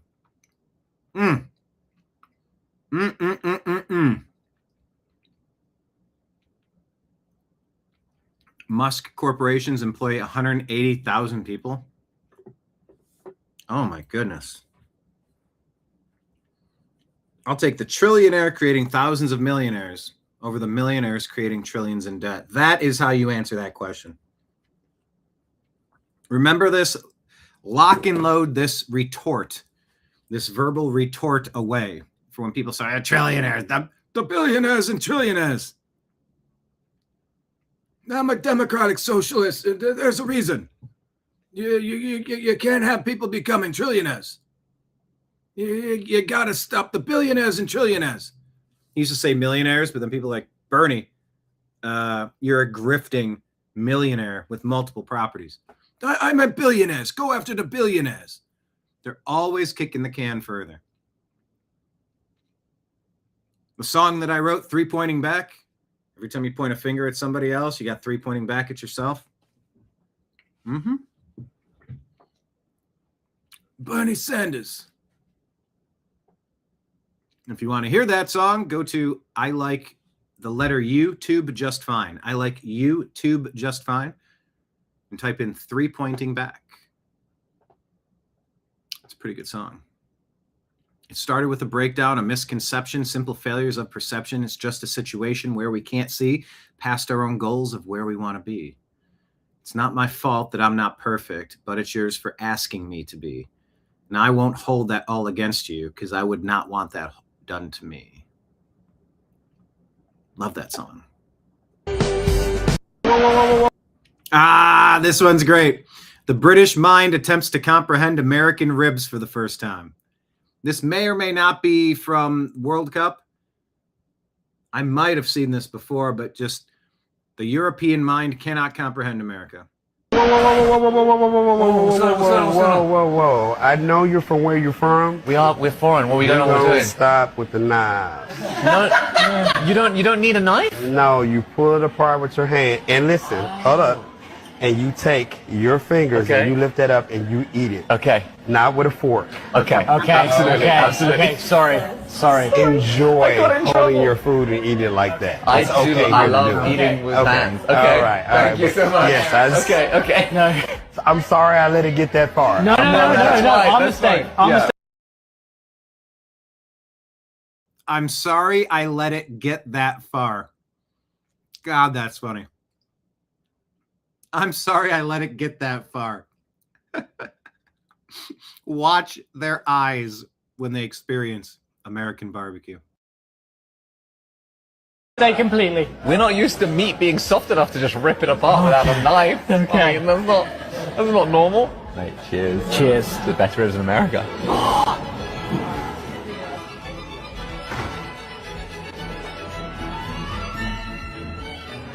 Oh. My gosh.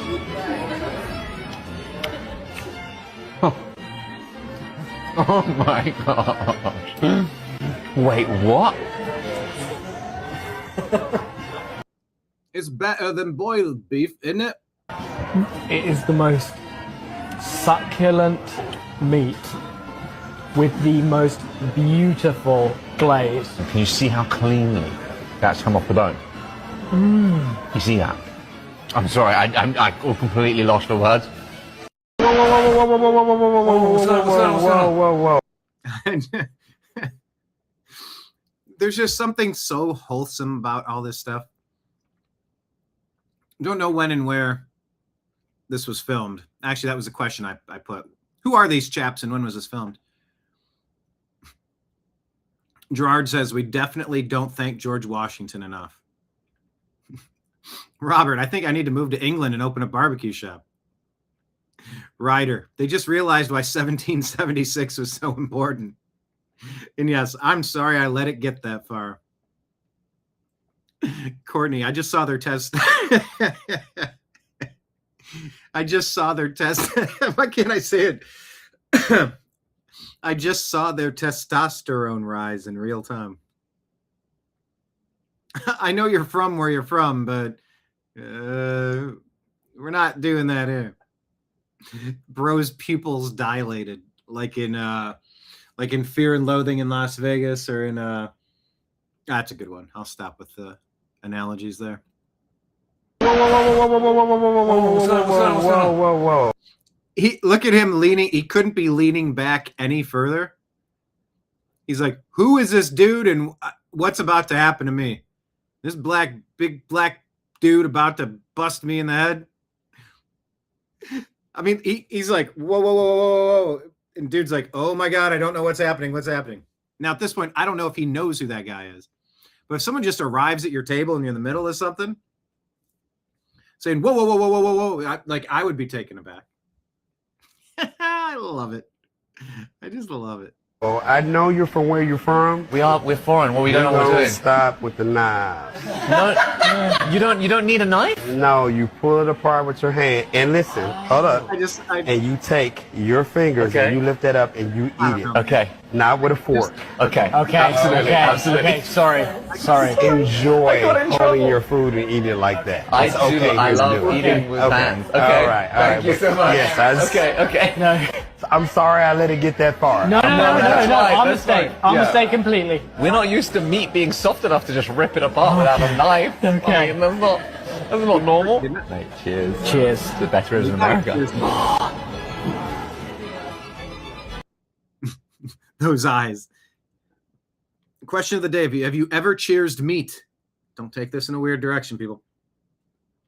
Like if you go to a Renaissance fair and you get that huge honking turkey leg that's like this big, it's like the bicep. It's like, urgh. I'm sure there are bigger biceps in the world, but you know, I mean, like you get that honking turkey leg and you're like it instantly makes you feel like a caveman. But you have to cheers another person with a turkey leg. They cheers the ribs, and his pupils go bonkers. I just love it. Oh my gosh. I'm just really feeling the need for some feel-good stories, if you can't tell. So yeah, 5 men arrested over the UFC plot, the alleged plot. All right, they got some tactical gear. We told you a lot of these details already. Arrests made across Ohio, Missouri, Nebraska, and California. Are they a part of Trans-Tifa is a good question. So many of the violent people committing domestic terrorism happen to be. All right. Well, there's that. That's what Christopher Rufo says they nailed the aesthetics of America 250. Yeah, the photographs that came out, look at this. Come on. Epic. Kenneth, that's exact. Yes, I wasn't speaking of a sword fight, but I knew you were going to go there. Yes, I have cheered ribs and drumsticks. As we should. I think I want some wings now. Or some ribs. Give us some ribs. Not an order of ribs, just one rib. Chris Rock, and I'm going to get you, sucker. Yeah, they boil their meat in the UK. Blah. Speaking of White House lawns, I need some ortho for my bull thistle. Bull thistle sounds like a retort to something you're disappointed or disapprove of. Ah, bull thistle. Yeah, no need to cuss. Ah, bull thistle. But look at this picture. Damn, is that epic. I just feel good about being American again for the first time in a second, you know? It's been such a slog trying to put these deep state Democrats in their place. It all felt so hopeless for so long. But I will not be black-pilled. I'm not going to do it. By the way, anybody on... I glanced over at Rumble and it's just like cycling. I don't know if it's because of this comment or it's completely unrelated, but now it's just like stuck on a loop. It's not loading or playing. Patriot Warrior says Big Mike and Barry bump meat. Look, did we need to go there? Was that Totally necessary. Big Mike and Barry bump meet. As I was saying it, I'm like, I shouldn't even finish this thought, but it was too late. Look at these pictures. Look at these photographs. My God, is that awesome? Celebrating toughness, masculinity. I put the L, I was combining those words again. Combining toughness, masculinity, heart, drive, dedication, strength.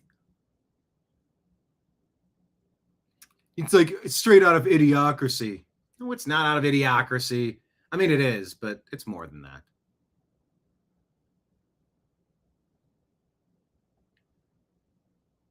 Oh my gosh, look at that backflip. Justin Gaethje.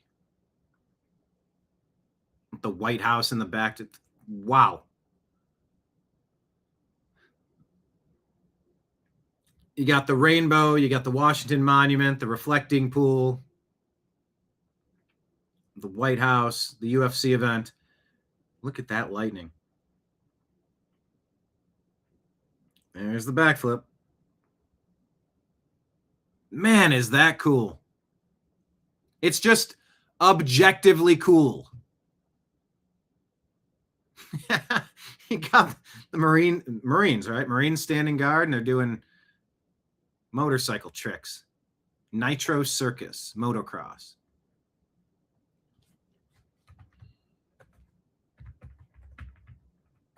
Objectively cool. Button. If you can't admit that this stuff isn't cool, I don't really have it was a say about it. Stephen A. Smith even said something similar. Check him out. It was a great event that was put forth by the UFC at the White House in concert with the White House or whatever.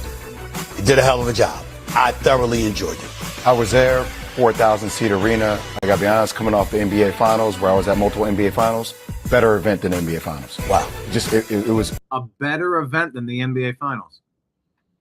They're saying Jay Williams. It was a better event than the NBA Finals. But the White House literally being right there, incredible. It was a great. Absolutely incredible. I love it. We got our birthday coming up. Couple weeks. It was a great event. I played this for you yesterday, but this perspective is pretty fantastic. This little tagline makes it stand out a bit more. Post Militant says, history is the memory of the race, and a man without memory is no longer a man. Hilaire Belloc. History and culture are the memory of a people. People who forget their history are no longer a people. Those who forgot their culture are no longer, those who forget their culture no longer have a culture to contribute, but are being absorbed into the culture and history of another who still remembers what they are about. I do not wish to see this country a country of selfish prosperity, where those who enjoy the material prosperity think only of the selfish gratification of their own desires, and are content to import from abroad not only their art, not only their literature, but even their babies. Theodore Roosevelt, 1911. You cannot import your history. You can learn from it and celebrate and perpetuate it, but you cannot borrow it. And if you try, you end up with someone else's history. Quote, men cannot give meaning to history that they themselves lack, nor can they honor a past which indicts them for future. I'm sorry, let me try it again. Quote, from Rousas John Rushdowney, The Biblical Philosophy of History. Quote, men cannot give meaning to history that they themselves lack, nor can they honor a past which indicts them for their present failures. End quote. When you throw away your history because you think it reflects badly upon you, like the Democrats constantly do, you throw away your future. Your people cannot survive a chronological genocide. Thomas Babington Macaulay said, quote, people who take no pride in the noble achievements of remote ancestors will never achieve anything worthy of being remembered with pride by remote descendants, end quote. If you fail to celebrate the honor of your ancestors, you will fail to accomplish anything worth celebrating. The kind of people who break covenant with their fathers also orphan their descendants. That's good. They cut their children off from their forefathers. The only inheritance they pass along is the hatred of the family tree. Quote, men who raise families that remain in fidelity to tradition will end up with descendants ruling the world. E.H. Looney. Those who keep their covenant with God by honoring their ancestors and teaching their kids to do the same, however, they will rule the world. Danny says, this is the only kind of migration that America needs, that and make Europe for Europeans. The tagline on this dude playing Country Roads on the bar here, I believe it's in Boston, and it's been invaded by the Scottish. They're having a good time at the World Cup event. Tagline says, these lads have assimilated more in a few days than most Somalians have in a few decades. Man, if that doesn't just sum it up right there. When you go to a nation and you want to form an enclave, not learn the language, not show up and immigrate the correct way through the front door with proper documentation, proving that you're going to be a net asset to the community instead of a lifelong drain, committing scams and stealing as much as you can. Yeah, you tell me how that benefits a culture, because it doesn't. Now, if you show up and assimilate, these lads assimilated more in a few days than most Somalians have in a few decades.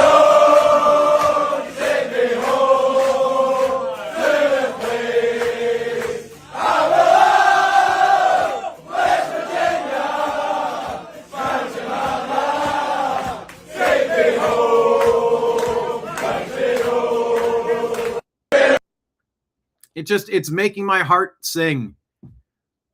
We do have a unique and awesome, superior culture in America. I'm allowed to think my Cleveland Browns are superior to your Chicago Bears all I want. Oh, you're a Bearsist. You're a Bearsophobe. Shut the front door, all right? I can be whatever I want. I like the thing that I'm into. I think it's great. I think it might be the greatest thing. And I think this season might be our season. I'm allowed to think that, and you're not allowed to call me a name because of it. And if you do, I don't give a shit. That reflects on you. I think that rhymed. Anyway, if you can't tell, I'm in love with this re-emerging love affair with America. I feel like and man, oh man, wouldn't it be good to end that Ukraine-Russia war on top of it? Wouldn't that be great? I'm not going to hold my breath on that one, though. Anyway, here's another one. I feel like I've been lied to my entire life about. I've been lied to my entire life. Dan McNamara. America. Like, I'm in Florida. This beach is insane. Like, just as good as Australian beaches. But if you log onto the news, everything's bad. Everyone's got blue hair. Everything's terrible. It's not. It's absolutely fucking amazing. Are you kidding me? I feel like I've been lied to my entire life about. Because your entire life. What are you, 25 years old, 35 years old? Yeah. You've had the deep state Democrats controlling the propaganda media, telling you America sucks, America's evil, America's racist, America's bigoted, America's trash, America's slavery. Ah. It's like, bro, slavery was 1860. We're 150 years, 160, I don't know, whatever the math is.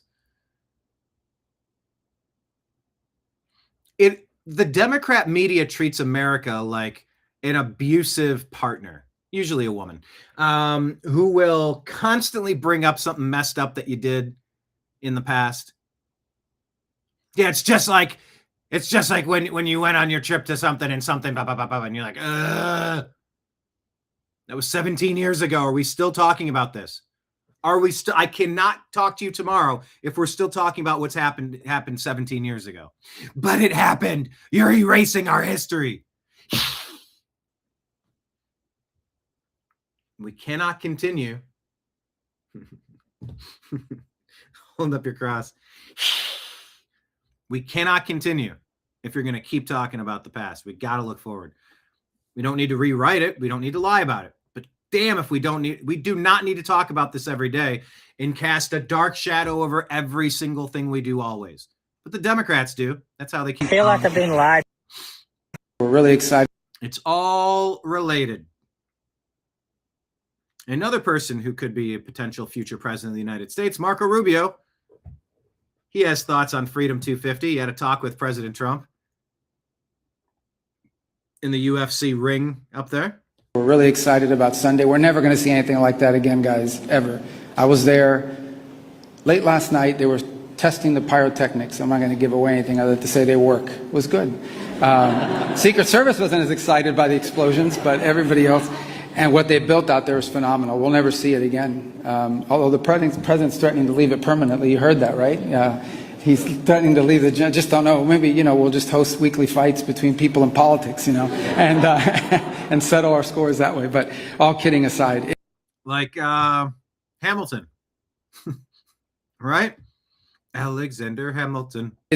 Sunday is an unbelievable, historic, I think never to be repeated until next year, experience for the American people to be able to see a sport. We're really excited about Sunday. We're never going to see anything like that again, guys, ever. It's awesome. Should we do it once a year? We're really excited about it. Hey, but you know what? I've got it. Why don't we have an event like that in the foothills of Mount Rushmore, underneath the St. Louis Arch, in the Grand Canyon? You can disassemble that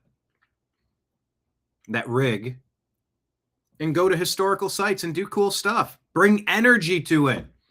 Pride, strength. I don't want to say pride. It's one of the 7 deadly sins. Sloth, gluttony, envy, jealousy, or whatever it is. Yeah, happy 250, America.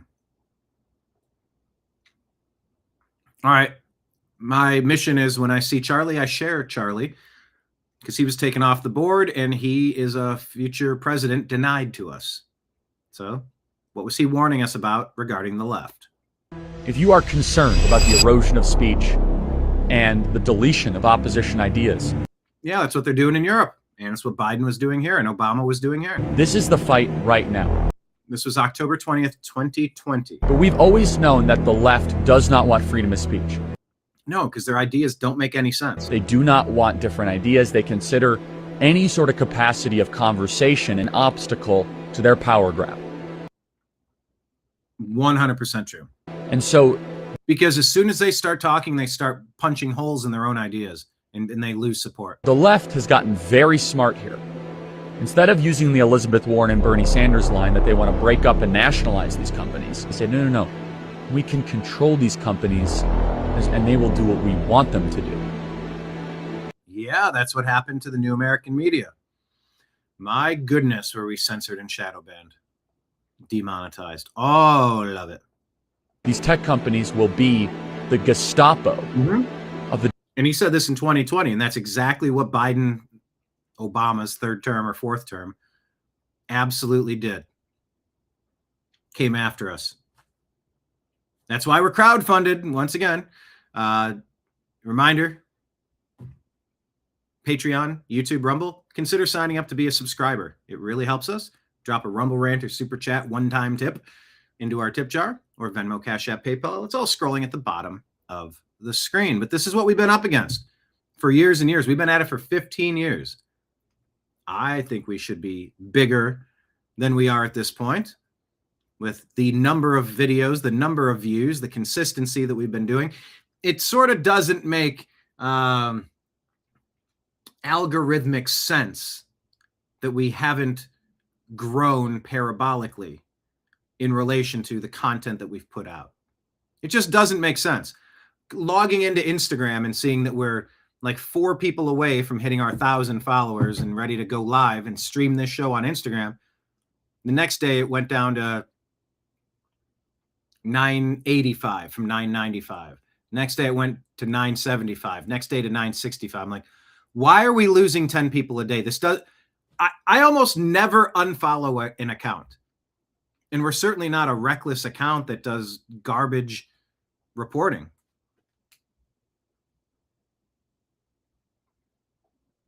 Anyway, this is Charlie in 2020. Democrat Party.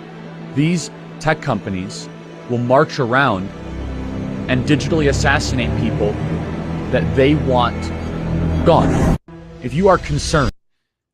Yep.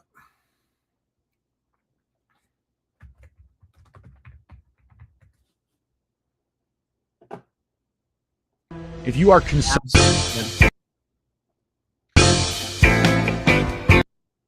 If you like pina coladas, here's Better Call Saul. Here's what it's like when pro athletes finish beating women and shooting people. Hey, I'm in a pool. I'm relaxing. I got my glasses on, having a good time. Hey. But pro athletes, after writing a Bible verse on their hat, you're arrested. Book 'em, Dano. Oh, there's a good one. Matthew 5:10. Blessed are the persecuted for righteousness, for theirs is the kingdom of heaven. That's a great one. So if you got bad people doing bad things to you because you're a good person, well then, wear it like a badge of honor. A Marine jet has crashed into a mountain erupting in a fireball. Oh my God! Oh my God! Oh my gosh! Ricky asks, why are so many military aircraft going down under this administration? Wait till you find out. The software, the back doors, no jokes. I'm not saying China did it, but I am saying that our systems have been completely vulnerable or intentionally vulnerable for a long time under Obama and that fake Biden term where Obama's team ran things there. Okay. Yakima County, Washington. The pilot sustained minor injuries after ejecting from the plane. Oh my gosh. It was CFIT. Marine Corps stated the cause of the investigation or the incident is under investigation. Pilot ejected, pilot safe, minor injuries. Oh my God. Oh my gosh. That's just, you're out camping, trying to relax in BFE, middle of nowhere. Yes, the pilot did luckily eject. Exactly.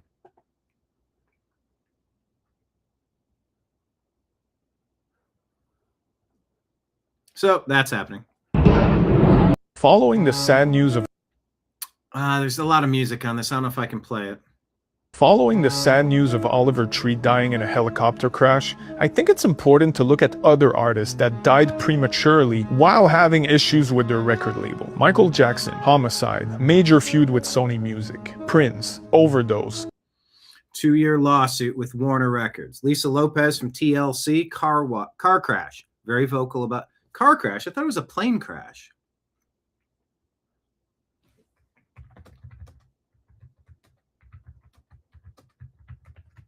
Said it was a car crash? I thought it was a plane crash. It was a car accident at the age of 30 in Honduras in 2002 from TLC. Driving a rented Mitsubishi Montero on a spiritual retreat, volunteering at a children's development center. Swerved to avoid a truck that was parked on the side of the road, then sharply turned to avoid an oncoming car. Lost control, hit 2 trees, rolled over multiple times, 3 times, ending up in a ditch. She was not wearing a seatbelt, ejected from the vehicle along with others. Suffered severe traumatic brain injury, fractured skull, blunt force trauma to the head, and died instantly. Jeez. 7 to 9 people. How do you not know how many people? 7 to 9 people in the vehicle total. She was the only fatality. The others were injured but survived. Huh.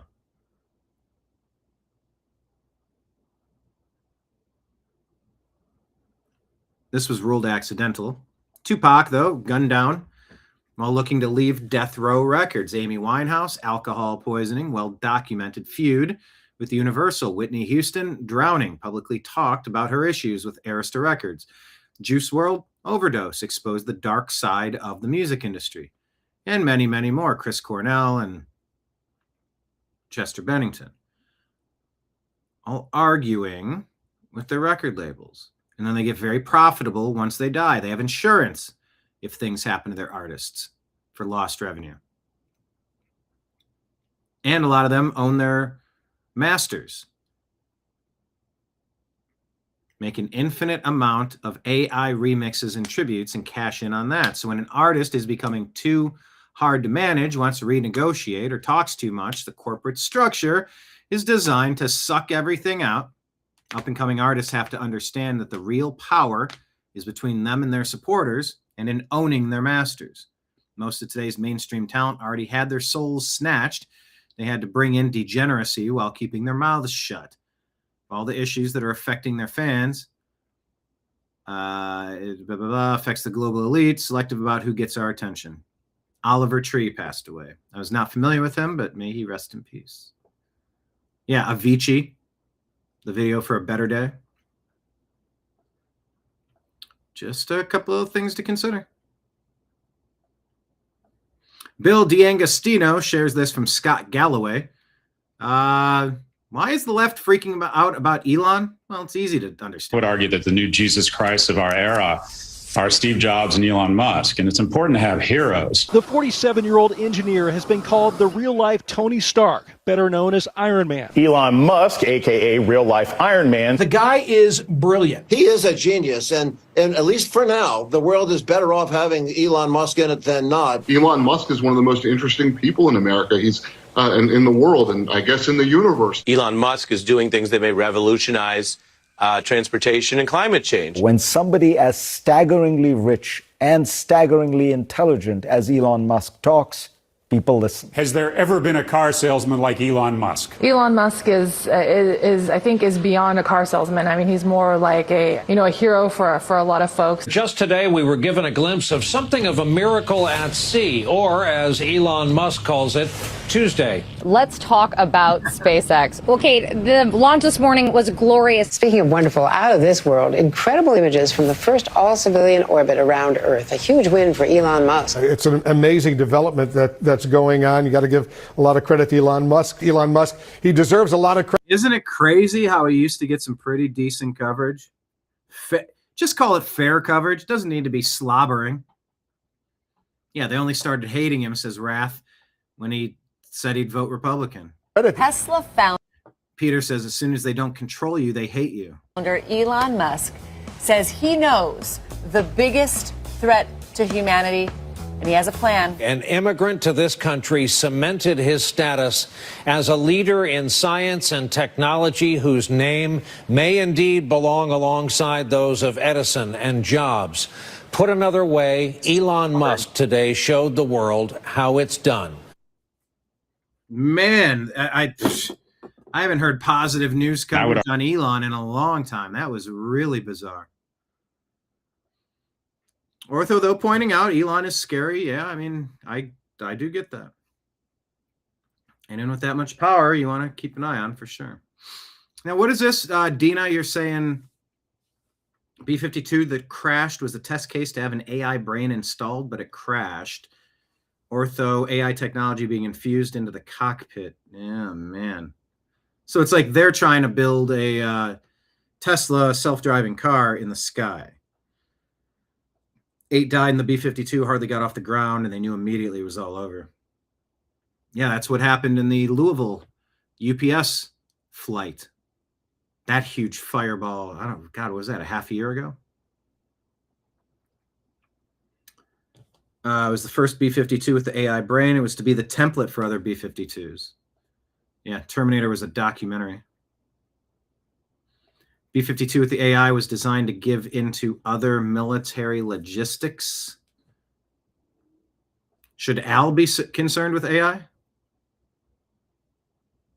Mitch Hedberg has a joke about, you know how you stay at a hotel and your room is up on the 14th floor, but you get in the elevator and it goes 1, 2, 3, 4, 5, 6, 7, 8, 9, 10, 11, 12, 14.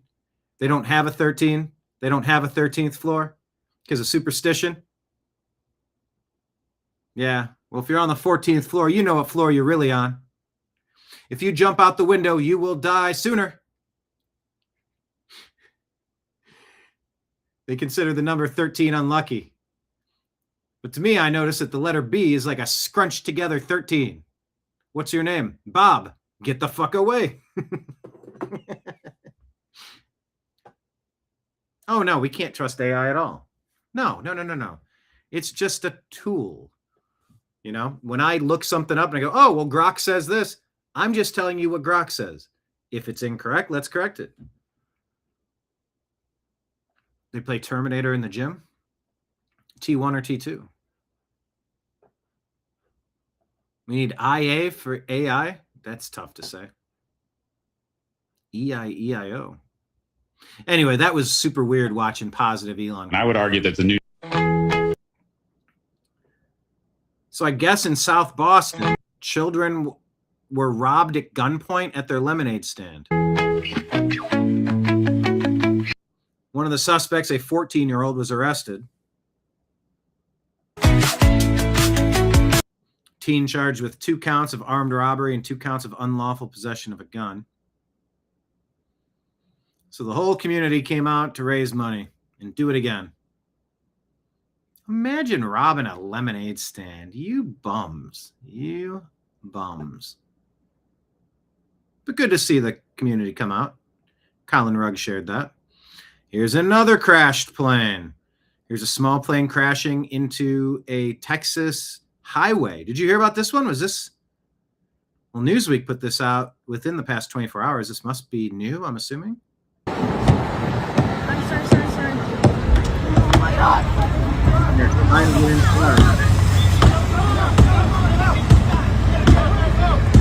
One person perished.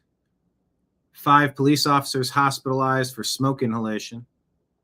At least 1 perished. You're having a hard time getting into that cockpit, and just that smoke is filling up. And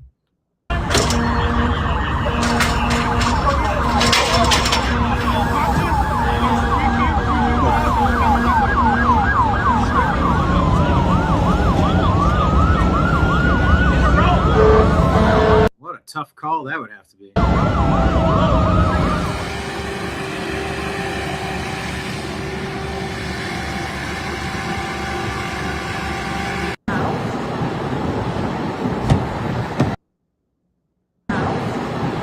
Hello and welcome to...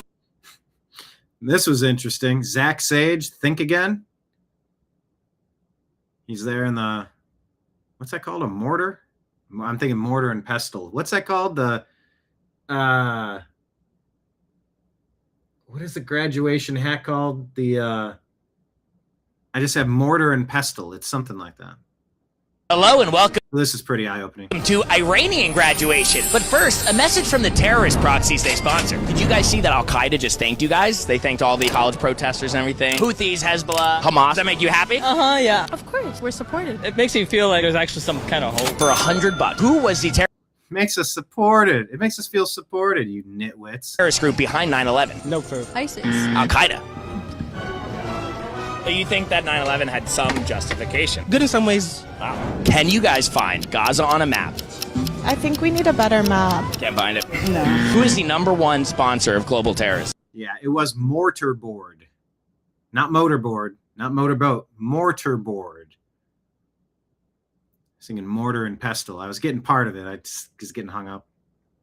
America. I think the U.S. New York? Well, New York's a state. Starbucks. What? Wait. The answer was Iran. Oh. They give $1 billion a year to all of their terrorist proxies. Really? And there's Not good. Where is slavery legal in the Middle East? Israel, you know. In Yemen. Israel, you know. And the Houthis brought it back. Oh my God. Wow. What's a Houthi? Where is the only country where it's legal to be gay in the Middle East? I would say Asia. I don't know. Do you know it's Israel? I don't consider it a country. I would go to Palestine.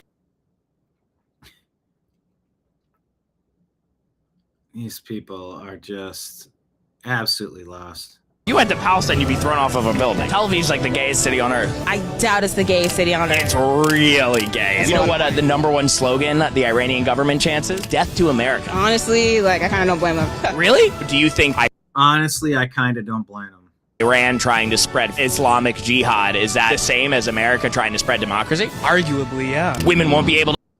Arguably. show their hair. Gay people get thrown off buildings in these places. We have to respect that and also be supportive. Once respect that and be supportive. Now, to be fair, the way this is edited together, I don't know if these answers are exactly in response to the things that are being said. I get the feeling some of this might be getting taken out of context, but I think there's a lot of red meat here to work with as well. Once again, students don't seem to know what they stand for, especially when they're standing with terrorism. The Supreme Leader thanks you. Hello and welcome. Yep, Supreme Leader thanks you. Hello and welcome. I think we might need to put this on our Instagram feed. There's the boxer.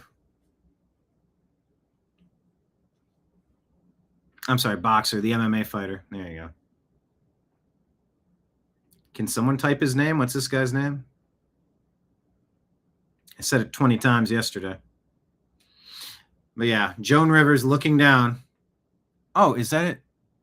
No, it's not that.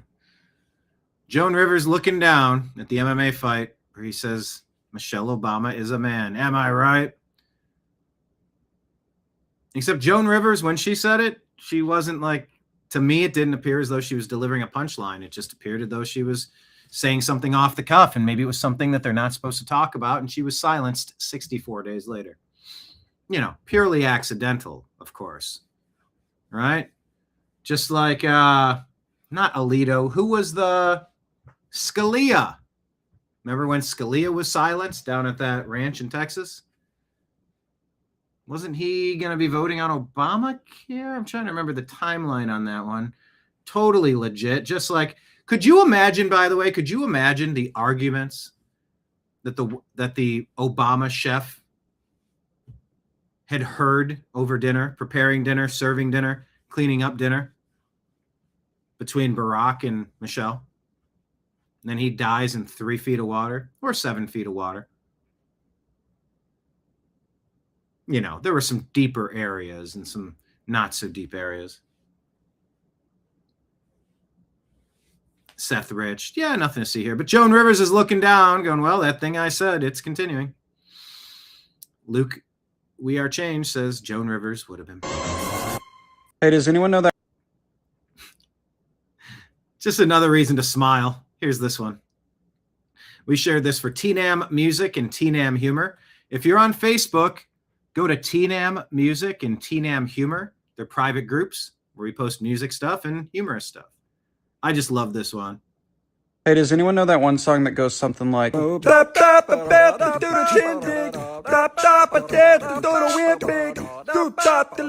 limitation, do the best to stay in California. Do property the better way to. Do property the better way to. Do the way the best friend. Do the chance to do the Middle Western. Do property the better way to. Do property the better way to. I love the harmonies, the John Frusciante. Be your best friend. Do the way the better Western. Do property the better way to. Do the God that we don't have to. Do the world on the pavement. Do the better way back. World up, property, the way get pop. Yeah,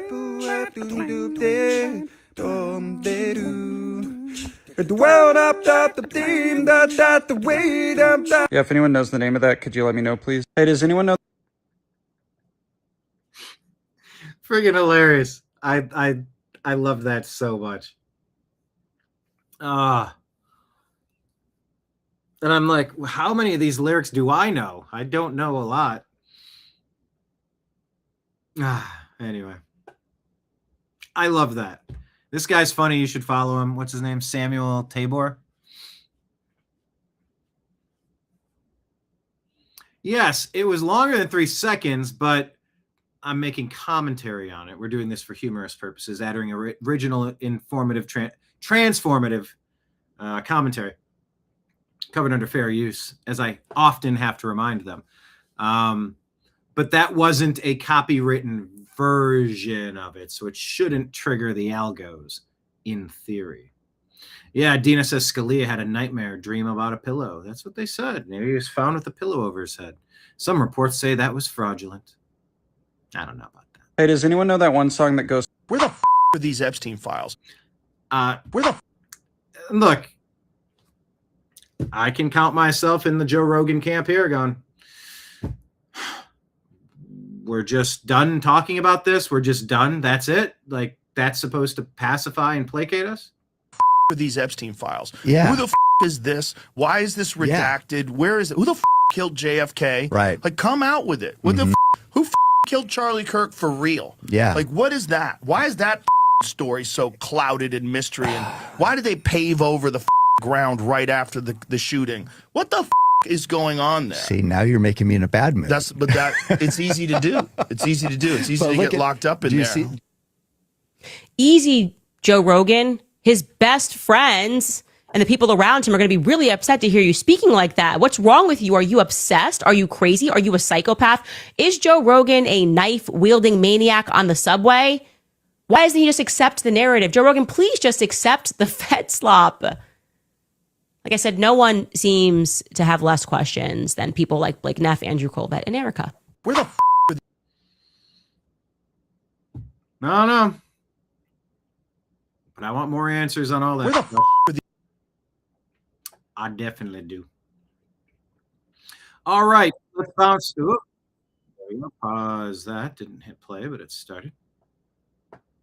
Joe's Rogaine is not working. Okay, I think Joe Rogan is kind of funny. There's something we could do with that. We could build that up. All right, let's bounce through rapid fire round over here on X at American_media_. From sports to spirituality, comedy to Congress, and freedom to firearms. Seeking truth, challenging dogma, and having fun. Join the mostly civil conversation. Please follow us and share our content. Pinned to the top of our X account is our Patreon, The New American Media. You can also subscribe to The New American Media on Rumble and YouTube. Please consider doing so. Rumble rant tip, super chat tip, always appreciated. And Venmo, Cash App, PayPal. Instead of giving you multi-moment ad reads about dietary supplements or soft Giza pillows or sleep number mattress or whatever people like to advertise. We just advertise ourselves and let you know, hey, maybe you could support us directly. All right, flock cameras. What do you make of these damn flock cameras? I don't like them at all. Have Americans finally had it with this mass surveillance system? That is a flock safety camera. It's an artificial intelligence automated license plate reader. I've reported on Flock before, and if there's one thing people in the comments can agree on, it's their hatred of this. That's because at least 90,000 Flock cameras across 6,000 communities read over 20 billion plates per month. All that information then gets uploaded into a giant shared database, which can be accessed by law enforcement and government agencies. And no surprise, this raises a slew of issues. Like one Ohio man pulled over accused of stolen plates, attacked by police dogs, and jailed because Flock read the 7 on his plates as a 2. Or the Colorado woman accused of stealing a package and treated as guilty until proven innocent because Flock caught her driving 20 times in 1 month. Then there's the Arkansas couple that had a Flock camera pointed right at their house, putting them and their guests under constant warrantless surveillance. And not to perpetuate stereotypes, but multiple cops and police chiefs have accessed Flock hundreds of times to stalk their exes and current partners. But don't worry, you can stalk people too, because Flock cameras are hackable in under 30 seconds. They can be turned into a personal spy device, run on an Android operating system discontinued in 2021, and didn't even have two-factor authentication until it recently came out that they didn't. YouTuber Ben Jordan even found 51 vulnerabilities with Flock and said accessing them is so easy, 12-year-olds could do it. We don't condone the destruction of Flock cameras, but we're also not surprised the public has reached their boiling point. One Virginia man now Not surprised at all. faces 19 felonies and 6 misdemeanors for destroying 13 cameras over 6 months. If you were on a jury, would you be open-minded on his guilt or innocence? In Michigan, police used Flock to catch this guy who caused about 10 grand in damage to cameras. And Oregon vandals / patriots, depending who you ask, cut down 9 Flock cameras, leaving some with colorfully worded stickers. Flock cameras in California, Connecticut, and Illinois have also been destroyed. So, did Americans take notes from Britain's Blade Runners? Yeah, the Blade Runners went around with their blades, sawing through these things and knocking them down. DeWalt 4-inch grinder with cutoff wheel. It's cordless. Oh.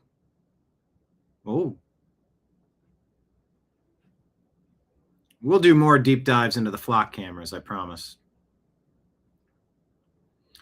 If you hear people saying that there's no election fraud, tell them they're lying or they're just ignorant. We're learning more about the professional signature collector who agreed to plead guilty to paying homeless people to register to vote in Los Angeles. Brenda Lee Brown Armstrong admitted she used to pay people on Skid Row $2 or $3 to sign ballot initiative petitions and gave homeless people her address to use so they could register to vote. Listen, now, because you haven't registered, I need to register you so I can get paid too. I'm paying you guys, I need to get paid. Come on. Armstrong got paid for every signature she got, and the DOJ says this case is just the tip of the iceberg. This case is important because it shows how easy it is under California law to corrupt the state's voter rolls and thereby corrupt the state and federal elections administered by the state. So now the question is how widespread. Those in power would like to say, well, of course there's some fraud, but it's not widespread. The truth is, and I can tell you, having been up there, they have no idea. They have no idea how spread the fraud is because they do nothing to detect it, prevent it, or to prosecute it. Yeah. James O'Keefe. If you think there's no election fraud in California, DOJ just prosecuted Brenda Brown for paying homeless people to register to vote under false addresses. O'Keefe You're learning more about the professional. I didn't press play. Caught her on hidden camera doing this illegal activity in LA. Well, bravo. Bravo, bravo. Thank you. Expose it all everywhere. British Patriot says Keir Starmer won't ban the things actually harming our children. Banning puberty blockers and cross-sex hormones for kids? Nah. Why would we protect kids? Why would we do that? Why would we protect kids from Munchausen mommies and crazy Dr. Frankenstein doctors doing irreversible things while people are too young to consent for permanent lifetime changes? Why would we protect them for that? Best I can do is ban your use of the internet and make sure everybody else has to sign in so that they can be punished moving forward. Oh, thanks, Keir Starmer. Thank you so much. Is he protecting girls from grooming gangs and imprisoning the enablers? No. But he will ban the only thing that's exposing it all, social media, for under 16s. And I'm sure once you start with something, it'll never expand from there.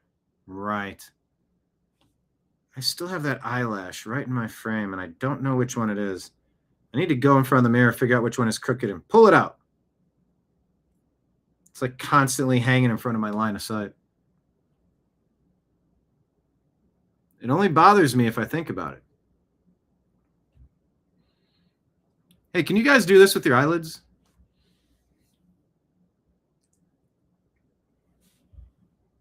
Is that a thing that you're able to do? Or is it just me? Ugh. Sorry about that. I don't even know how I figured that one out. Liz Wheeler says it's astonishing and sickening, kind of like me doing that eye trick, that the British royal family, King Charles, Prince William, Princess Kate, even Harry and Meghan, haven't said a word about the systemic rape and sexual torture of 250,000 British white girls in their country. This isn't political, it's humanity. Christ have mercy, says Liz Wheeler. Andrew Colvett, unbelievable. British Prime Minister Keir Starmer, when he was Director of Public Prosecutions, failed to refuse to prosecute 13,000 known or suspected child arrests and pedos, most of whom were Muslim men. He let them off with warning letters instead. What a crushing betrayal of the British people, disqualifying in every conceivable way. He should be in prison. We told you about that one. Dan Burmawi put this out and says, well, let's just listen to this conversation. Is this between two Saudis, I believe? Maybe. Take a listen. Ethics. Sure. Yeah, ethically, I think Saudis are superior. Saudis are superior, says M. Hijab. Saudis are superior because they're Muslims. Oh, they're Islamic supremacists. I thought white supremacists were bad or Christian nationalists were bad. Why does anyone? When are we gonna? Why aren't we daily hearing about Islamic supremacists? No actual Christian has ever tortured anyone. That's not part of the teachings. Christian nationalists. You want a place where you can be surrounded by people that are like you? You mean like in Israel? You mean like in the Middle Eastern countries?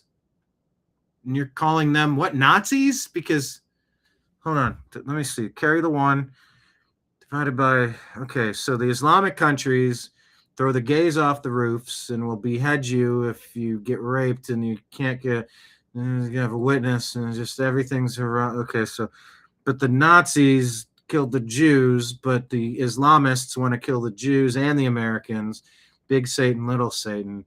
So Americans who are Christian nationalists are Nazis who want to kill Jews because they don't want Islam to overthrow their nation and they don't want Judaism to overthrow their nation. So I'm trying to do the math here. It doesn't make any sense. For the life of me, it doesn't make sense. Oh. Yeah, no. But I know they're superior because they're Muslims. My question to you is... Okay, they both know that superior people are Muslims. Everybody else is inferior. And you treat them like dogs and you can abuse them. I'm sorry, abuse is a stupid word. Torture. Let's just drop the R word and drop the abuse word. Let's just say torture. Torture. Consistent torture. Do you think they are ethically superior? Yes, ethically superior. Yeah, okay. Of course I do. So, and you all ethics. There you go. Of course, they're superior. Why wouldn't you want tens of millions of superior people who want to change the place they're going to be like the hellhole that they're escaping? It's just math, right? It's just math.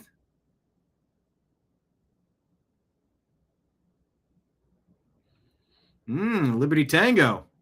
Talking about speaking with the city sheriff unannounced with more armed people than he has. Shake hands and give your constitutional demands and then leave peacefully and patriotically.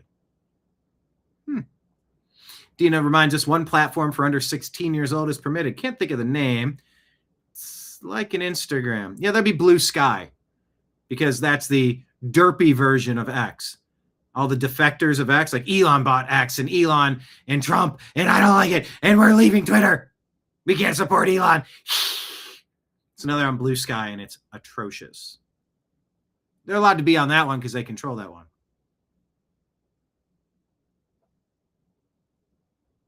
So there's that. All right, let's keep it going. Islamic supremacists. Okay.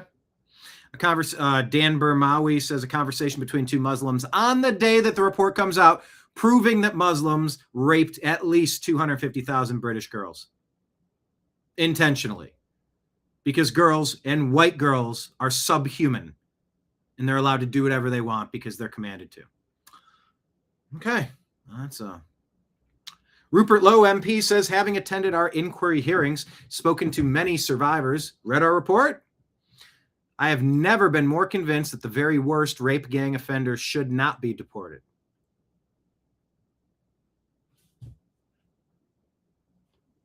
I think we agree. Folks, chat, do we agree?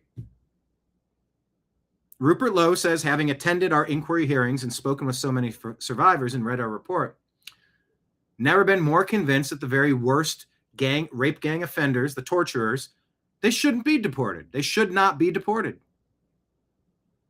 I think I might agree, because his next sentence says, a restore British government with the British people's approval will put them to death. You're torturing little girls, you get put to death. Is this not a universal understanding? how do we make this clear? We will not be systematically, ritually tortured. Okay. I like the cut of this Rupert Lowe's jib. That's what you do. You got a pit bull that's killing innocent people. They're out there terrorizing a community. What do? The dog warden catches them and you put them down. You don't let them back out on the streets, and you don't let them off with a warning. Speaking of warnings, without a warning, Patriot Warrior Texas in the Rumble chat off the top ropes with the big elbow, dropping a $25 Rumble rant into the tip jar. Ching. Tossed a silver coin in. I heard it go ching. Let's not make ching jokes. It's probably several. Thank you for the continued support. $25 Rumble rant tip to support this program. Virtual beer for all of the trash pandas. Cheers. A virtual beer to all of yous. I still have coffee, so maybe I'll put some Baileys and Jameson in it. Thank you so much. Absolutely appreciate it. It keeps the lights on. Adam Mokhzar says, this is Rupert Lowe going to war with the left wing's MPs on immigration. Take a listen to this retort. They try to shout him down, but he keeps on going. We hear so much of the human rights for foreign paedophiles, sex pests and murderers. Is not giving way. Members may disagree with what he's saying, but we will conduct this in an orderly way. What about the human rights of the British people? Thank you. That's all that matters. The right not to be raped, stabbed and killed by foreigners who should never have been in our country to begin with. Please spare me the continued moral outrage. Mr. Lowe, sorry. This guy needs to run the country of England immediately. I don't know much about him, but this Rupert Lowe, he's speaking common sense, death penalty, just absolutely. Public square, heads on pikes. You came into my home and tortured my family? Yep. Jury of your peers, go through the everyone's innocent unless proven otherwise. But yeah. Kenneth was put to debt since age 16. No, we're talking about, okay. Put to debt. Well, that is the central bank slavery system. Yeah, there's many ways people can be enslaved and abused. Yeah, let's get rid of these private Western central banks already. Federal Reserve. It's a private banking cartel. Destroying the value of our money. Get the hell out of here. They've tried it 3 times. Yeah, all the people trying to ruin your lives. It's time, people. It's time to vote, to stop the fraud, to throw the bums out, indict the monsters. The British Patriot says over the next 5 years, we are going to see the biggest revolution in centuries. Australia, mass deportations. France, mass deportations. Germany, mass deportations. Britain, mass deportations. Once one country starts, a domino effect will happen. By the way, that's one of the hanging points that I didn't quite wrap around. I didn't quite finish from my monologue at the intro of the show. By the way, everybody hit like, hit subscribe, click the share show button and text some of your friends. Put it out on X, put it out on Facebook, put it out on Truth Social, and tell people, invite them in. Direct message a few smart people and go, hey, come on over. But that's sort of what it's all about. Is once they realize their Ponzi scheme. I probably went onto an inflation rant, and I forgot to get back to the other part of the Ponzi scheme. The other part of the Ponzi scheme being, if there's not enough people paying into their pyramid scheme, because people can't afford to have families anymore, and everyone's pushing abortions because, hey, because There's not enough new people coming in to feed the system so the baby boomers can retire with infinite wealth. Cool. Well, our citizens aren't having enough kids, and we've devalued the money so much. What are we going to do? I don't know. Let's temporarily pay for a foreign army to invade the country, because then they'll come in and they'll be young and they'll be working. We'll import a workforce who doesn't assimilate, who's violent, torturous, trying to bring incompatible worldviews with them. By the way, from many different places, lots of crime, and they're the takers. But no, like that. Look, but it'll replenish. We don't have enough young people. We don't want to be like China or Japan where there's not enough young people to, the replacement rate. What is replacement rate? 1.5 or 1.7 per one person, something like 1.3. But the birth rate is so low, it could be catastrophic for the planet.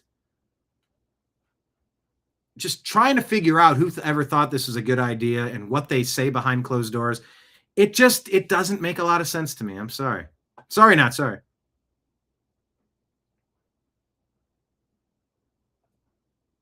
Anyway, the British Patriot says, once one country starts mass deportations, a domino effect will happen. Well, it started in the good old US of A, so catch up. What did the mama tomato say to the baby tomato? Smashes it and says, catch up. Rupert Lowe MP says, essentially what has happened is that the decaying political establishment has imported millions of migrants from alien cultures that are entirely incompatible with the British way of life. Those migrants have colonized large parts of our country and live their lives how they choose to do so because our authorities are too frightened of being called racist to challenge them. That has meant attitudes have flourished and spread, which, in short, treat women and non-Muslims like shit. Oh, I like this Rupert Lowe. And yes, I do mean that. Conservative, labor, and reform politicians are all directly responsible for this vast importation. Personally, I will never forgive anyone responsible. Vulnerable working-class white girls were treated like a piece of meat. Raped, abused, tortured, and murdered. It was a racial attack, and it was a coordinated attack all across Britain. They targeted these girls because they were vulnerable, they were young, they were white. Until the political class accepts that fact, nothing will ever change. These men do not live by the same rules as us. It is all beyond evil. And this is a coordinated network of organized crime right across the country, he says. It is not random groups of scumbags doing this. It is a network, organized, ruthless, efficient. It is an industry. This is not homegrown. Well, no, it's not homegrown. Why would anyone ever do that to your neighbor? We imported it. We welcomed it. We embraced it. We continue to do so. That was a choice. Reversing it is also a choice we will make. A Restore Britain government will remove millions of foreign nationals who hate our way of life and have no reason to be in our country. Gone and never allowed back. With the British people's approval, we will reintroduce the death penalty. Yeah, and you need to restore your Second Amendment rights. Call it what you want, but you need a right to defend yourselves. If a Pakistani man who's been gang-arring a young English girl, torturing her, passing her around his brothers to also be arred, we will put him to death. And I look forward to do that. I really do. Our report has outlined exact recommendations on what needs to be done to eradicate this cancer. A Restore Britain government will deliver it, he says. We will use the full force of the British state to crack down on these arists and their enablers in the most brutal fashion imaginable. It will be swift and ruthless. It will be done finally. And I include their enablers in that list. That's why Nigel Farage tried to put me in prison. Really? I thought Farage was right wing. Because I wanted to deport complicit foreign family members. He found that so very extreme.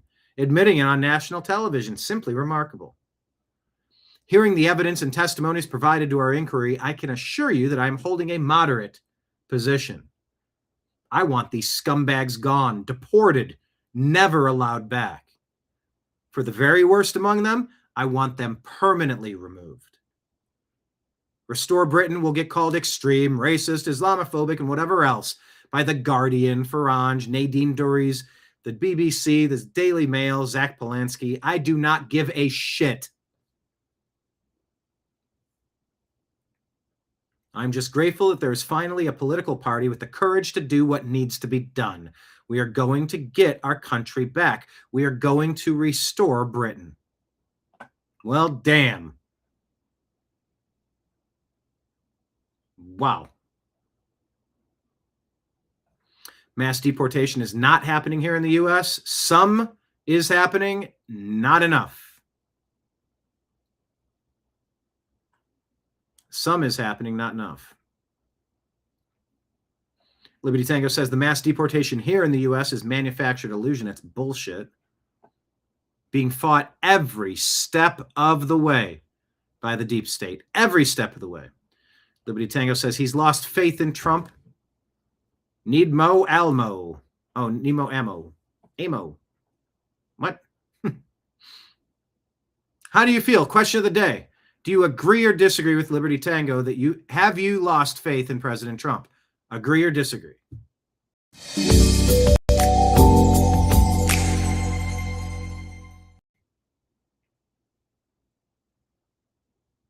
I see that perspective. I do see a sealed border, which is a great first step. I do see many violent illegal aliens being removed. Is it enough? I agree that it's not enough. But maybe after the midterms, I don't know. I don't want to hold my breath and trust any plan, but maybe after the midterms, we can get some more done.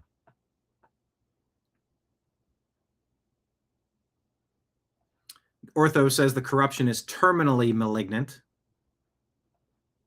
Mark says, nah, Trump's okay. The deportations are still happening. Kenneth disagrees. He's not out on Trump. Mark points up. It says, yes, I agree with that. But I get it. I get the frustration. I mean, just where's David? Is David Bannon here today? I didn't see David. Our Canadian David. Where's Alberta Arnold? I do like to try to remember where everybody's at. All right, Dina disagrees. Liberty Tango, I get it, man. I get it. I am beyond frustrated. Why has Obama and Clinton not been indicted? You blew down the doors and raided Melania's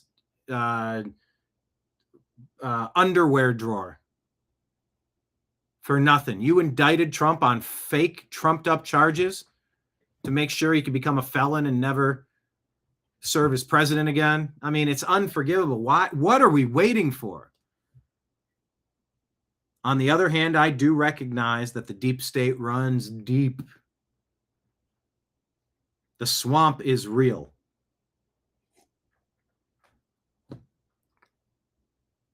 It's like that scene out of Good Will Hunting where Ben Affleck is like, you know, the favorite part of my day when I pull up here and I honk the horn and, you know, those couple of seconds waiting, you open up the door and come on out with your lunch pail. He's like, my favorite part of the day is those seconds just hoping. He's like, you got more talent. There's so much more you could be doing with your life. Favorite part of my day is one of these days you're not going to answer that door and you're not going to come sit on this shitty construction site with me and you'll finally utilize your talents. My dream is that I'm going to wake up one day and find out that there's been 10,000 global arrests initiated at 3 a.m. And you'll have CNN cameras there like they did with Roger Stone. And that it's all coming down. But maybe it takes a little bit of time to do that. You got to get rid of Maduro. You got to get rid of a nuclear Iran. You got to take care of a couple things before you do it. You got to get rid of John Thune. You got to get rid of Mitch McConnell. You got to get rid of Pelosi. You got, like, maybe the round after the midterm sweep by the Republicans will usher in that day I'm going to wake up and find out there's been 1,000 nationwide arrests, including 2 former presidents.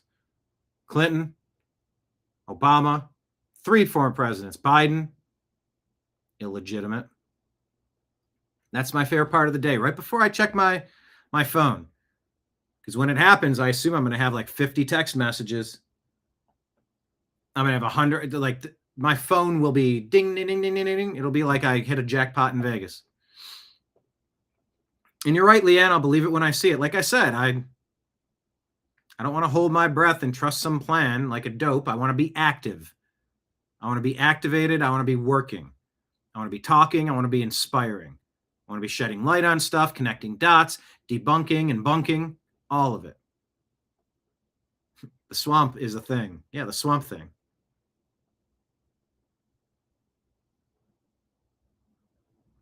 Yeah,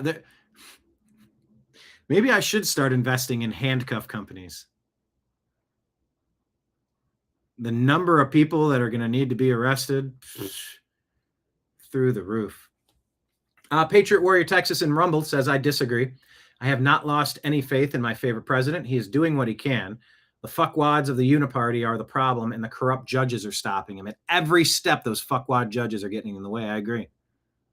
I will not let the naysayers divide us like they're trying to do. The sewer rat Thune is the main problem. Then why isn't Trump going hard after him? Why isn't he guns blazing? Full steam ahead. You know what I mean? Liberty Tango says, we'll get them next election. Hey, they're investigating the Newsoms. They're investigating California. For the love of God. Can we please get some accountability? Redraw the election maps? Yes, some of them do. Indiana didn't, and all those idiots got run out of town on a rail, you rhino bastards. We need MAGA, not Republicans. I can't stand it. The only thing worse than a Republican is a Democrat.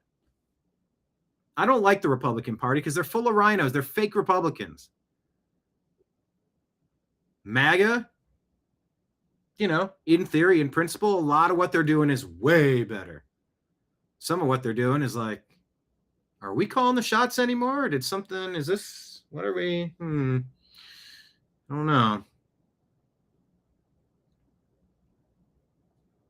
Ortho says, another great show, Brian. Keep it up. Well, thank you. I'm trying. I've said this before. This is usually my favorite part of the day. I love doing this. You're right. Hopium is the worst drug out there. Forget super meth. Hopium. Man, that shit is... I know. So we got to hold their feet to the fire and keep pushing.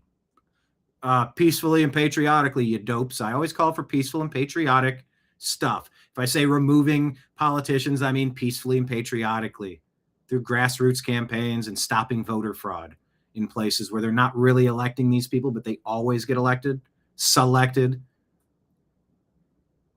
Yeah, I've always called for the peaceful stuff.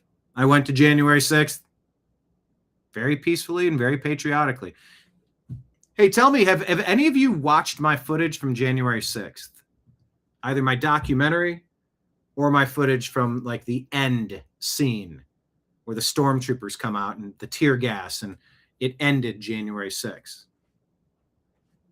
It's pretty interesting footage. Ortho, yesterday's history, tomorrow's a mystery. Today's a gift. That's why it's called the present. So get out and support your community. That's good. Dina's talking about the politicians. All they do is talk, talk, talk. That's all I do is talk, talk, talk. I wonder if it matters sometimes. But if I have to meet my maker, I will be able to legitimately say, I tried. I don't know if it made a difference, but I tried. Mark says, Trump told Thune no SAVE Act. No whatever legislature they want. Veto. Yep. Nothing gets done without the SAVE Act. Let's go.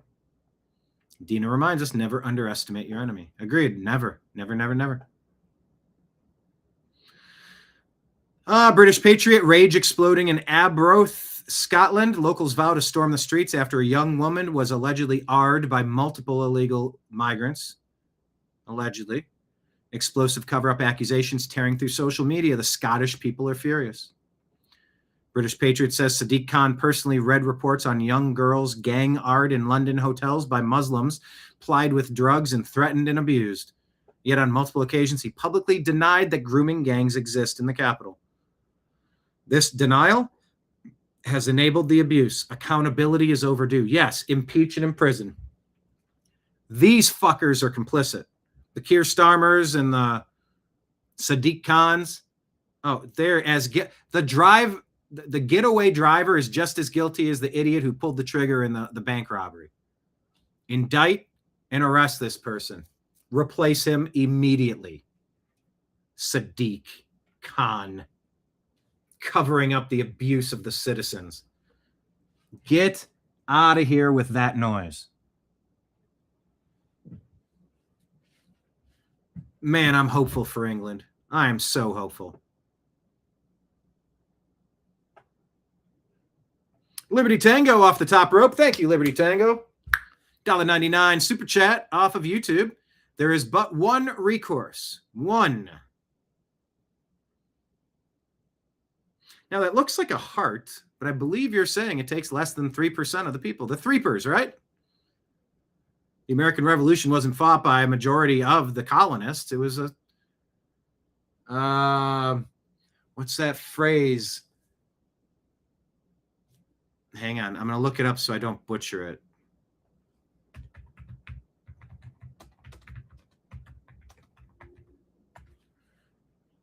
Let's see if AI is able to. Yeah, it was only 3% of the population that was able to make things happen. Grok is stuck on my quote. Let me ask again. Okay, it's looking. It does. Yep, this is exactly apt. There it is.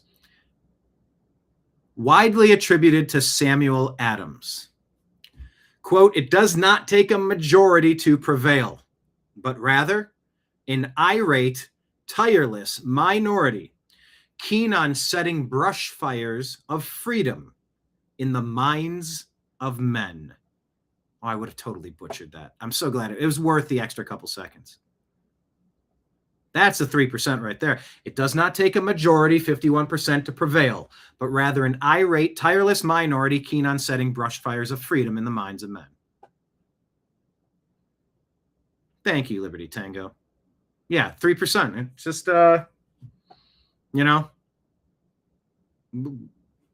line in the sand. I will not go backward to where things were. Line in the sand has been drawn. I will not be pushed backward. What's this guy got to say? Another Muslim in the UK arrested for attempting to R a British minor? Do you know what we're here for? Okay, you're going to find out in a sec. Okay. Keep your hands out your pockets. Listen to me. Where's John? Come on, get to it. Dizzy, sorry. Hey mate, sit yourself down. You're dizzy. Do you need an ambulance? Do you need medical assistance? Listen, listen to me. You haven't got to feel threatened. Yeah. You said. Man, they are, even in this case, like, are you okay? Can we coddle you a bit? That's a 14-year-old girl. You know that? You're going to be arrested tonight. I'm never going to. Well, you won't. I promise. You might, but you might do it back where you live. Read a bit of the chat out if you got some on there. Stay never gonna do don't make me nervous. Okay. I don't want to get nervous. Okay. In fact, you can run, but there's nowhere for you to go because I know where you live. Yeah. That's why I say I give everything. I know. You had a dream. Please don't take the video, please. Mate, this is all about the video. This is all about the video. Your psyche, my friend. This is all about the video. Hold on 1 minute. Where are we? We're at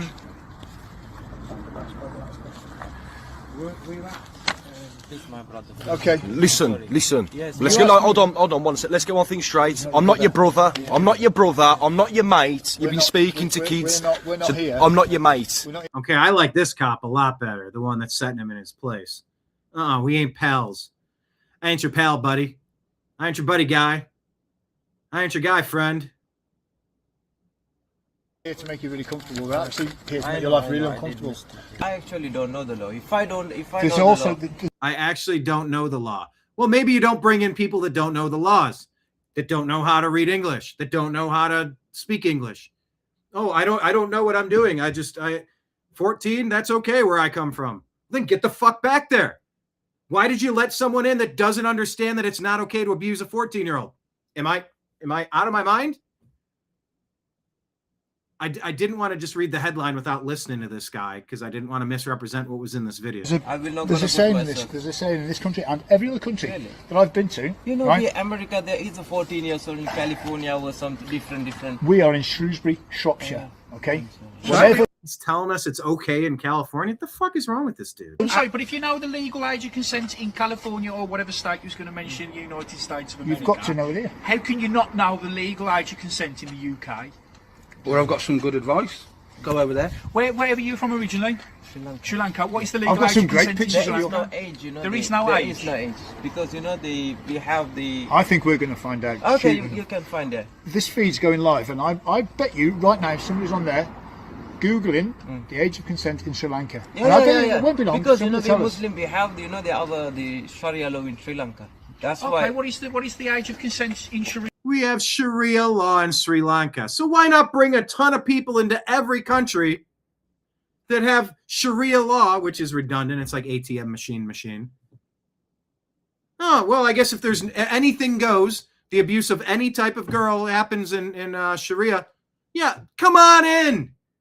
Come on in. We got girls here. Brutalize us.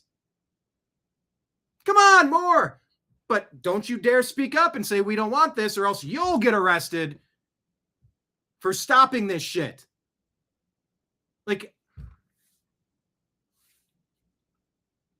I feel like I'm living inside of a fucking cuckoo clock.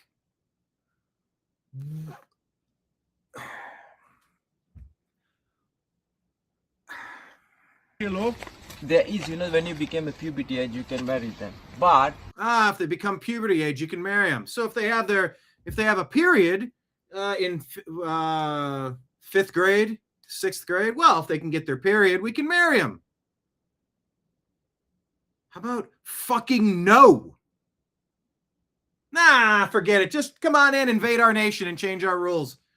Abuse our people. Come on in. We're having a blast.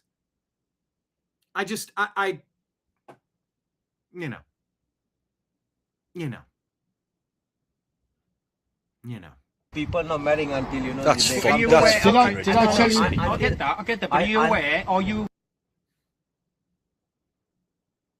Yeah. Sharia doesn't set an age limit. I'm unaware of the laws of the United Kingdom. This is who the British government favors over the British people. President Trump meeting with G7 leaders. What is this?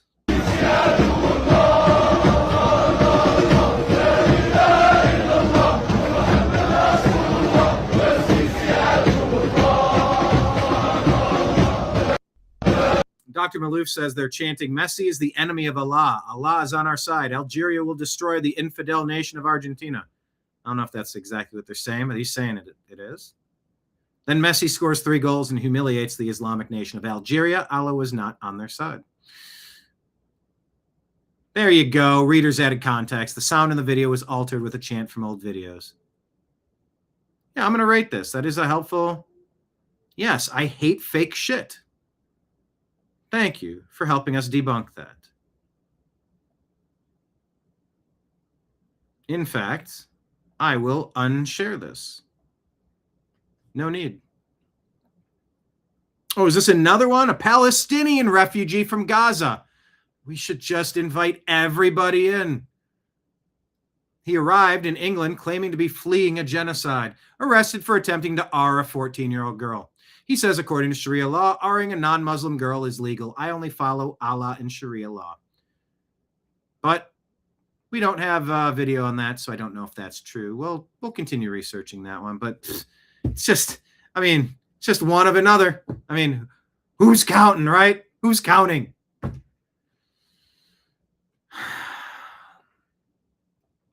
Liberty Tango, he said it's all leading up to their agenda of world chaos so the nations will accept the new world order, the Western world. Yeah. Awesome, huh? Awesome. You see why I was so excited to play those humorous videos and the nice America is awesome videos, because I got to sift through this shit. Sometimes the trash pandas have to rifle through disgusting garbage. Undercover inside Antifa at the height of the New Jersey shipment blockade, and discovered that members of Antifa have infiltrated almost every... Nice. Stay tuned to this. Take them all down. Do it now. The New American Media says, it's insane that the most common sense stuff even needs to be said at all. But thank you, Stephen A. Smith. I would give anything to be able to say something definitively in Carmelo Anthony's defense. But if there was a shred of innocence to the incident itself, I would say so.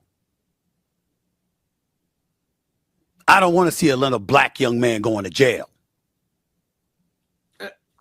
But I don't. Hold on now. Wait a minute. I don't give a shit if young white men go to jail if they're pieces of shit. I don't care. Why would I care? Why would I care if they're young white men going to jail? Are they dirtbags? Yeah, I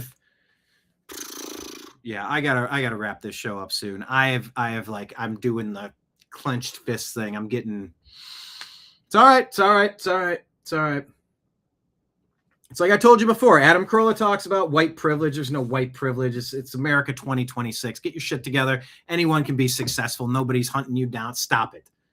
He goes, but there is one type of white privilege that does exist. He will contend and admit there is a particular specific type of white privilege. We whites have the white privilege of not feeling the need to have to defend dirtbag whites. What the fuck? Excuse. That's I'm cursing too much. But what do we care if a white guy goes to jail? I don't need to defend that white guy because he looks like me. I don't care. You're not me. You did something bad. You earned it. Go. Bye-bye. David Spade. Bye-bye. Bye-bye. Bye-bye. That's the only white privilege that exists in America. It's our ability to not feel the need. Well, you can't arrest Jeffrey Dahmer. I mean, I'm sure he probably had a rough childhood. It was in the document. He probably grew up disadvantaged. Yeah, no shit. A lot of us grow up disadvantaged. We don't turn into psychopaths. We don't go brutalizing and burglarizing and vandalizing and destroying the lives of people. Shooting people over a Facebook marketplace robbery. Screw you. But that's the only true white privilege that exists in this country in 2026. We don't feel the need to defend scumbag white people. Why do other races feel the need? Well, it's been so bad for them so long. You know how things get better? It's very easy. You look at the statistics. What is it? 13% of the murders... 13% of American population, the African American, the black community, committing 55% of the murders in the country. Yeah, but America's racist. They don't like us. No, hold on. I think mathematically there's something off with the demographic numbers that are coming through, and any normal person would be against violence at the levels that is coming from this particular community. Yeah, but they don't like us because we're black. No. People are sick of being stabbed. Irina Zarutska. People are being sick of being stabbed. Carmelo Anthony. Sick of being shot. I don't know. I'm not thinking of an instance off the top of my head. People are sick of the behavior. Stephen A. Smith.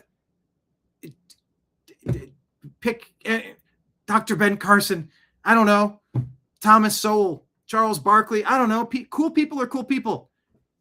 I don't see you as a black dude. I didn't see my foster kid as a black kid. He was a kid. He's a human. He's a dude. He's a neighbor. He's somebody on TV. It's just some guy.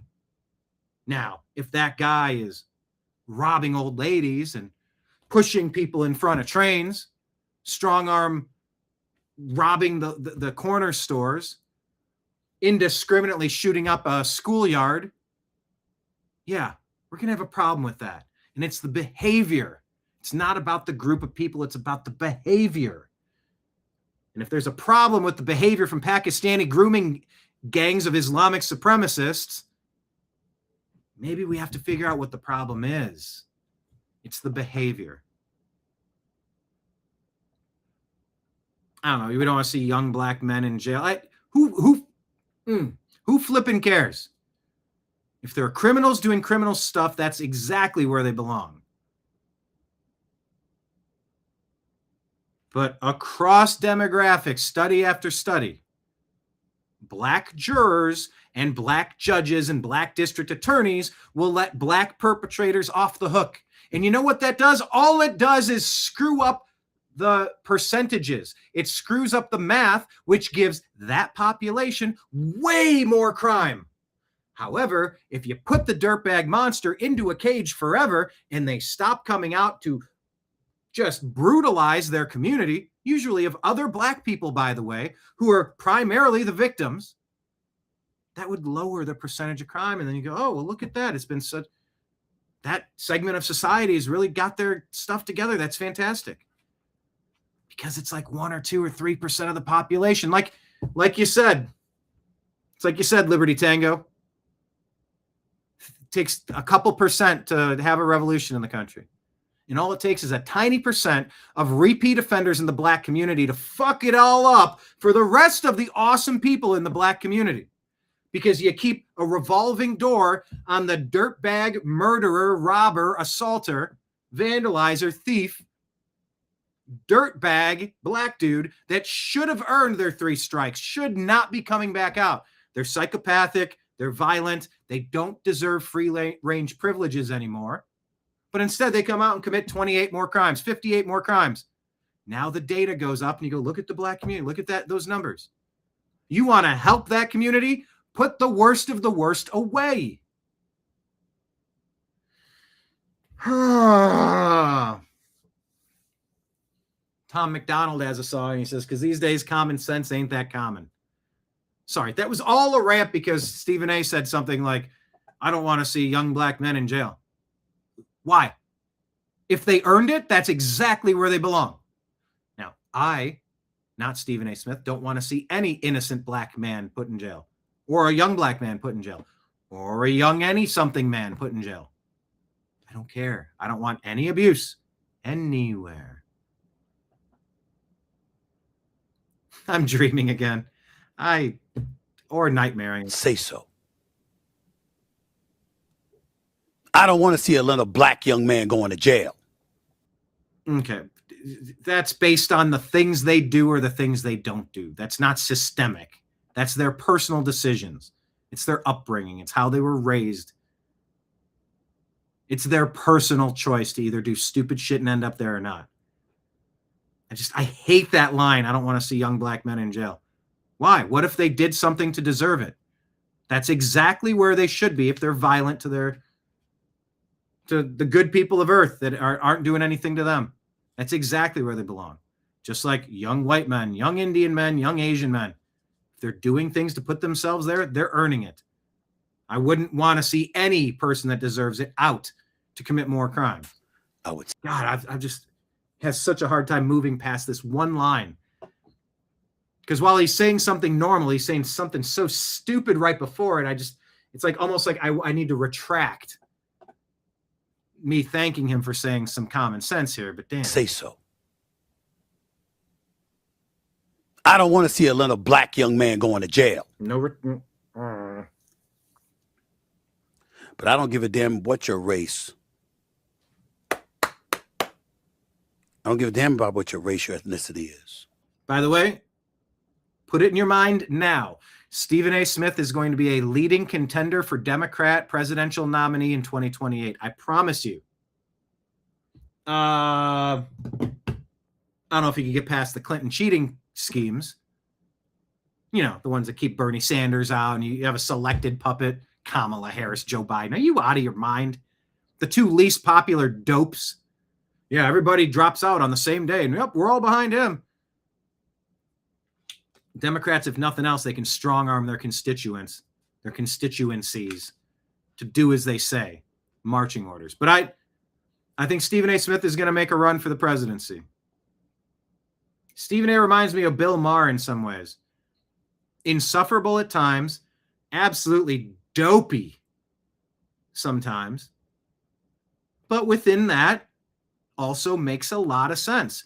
And if you're comparing Stephen A. Smith or Bill Maher to the average dopocrat, Democrat, yeah, they're head and shoulders above the rest.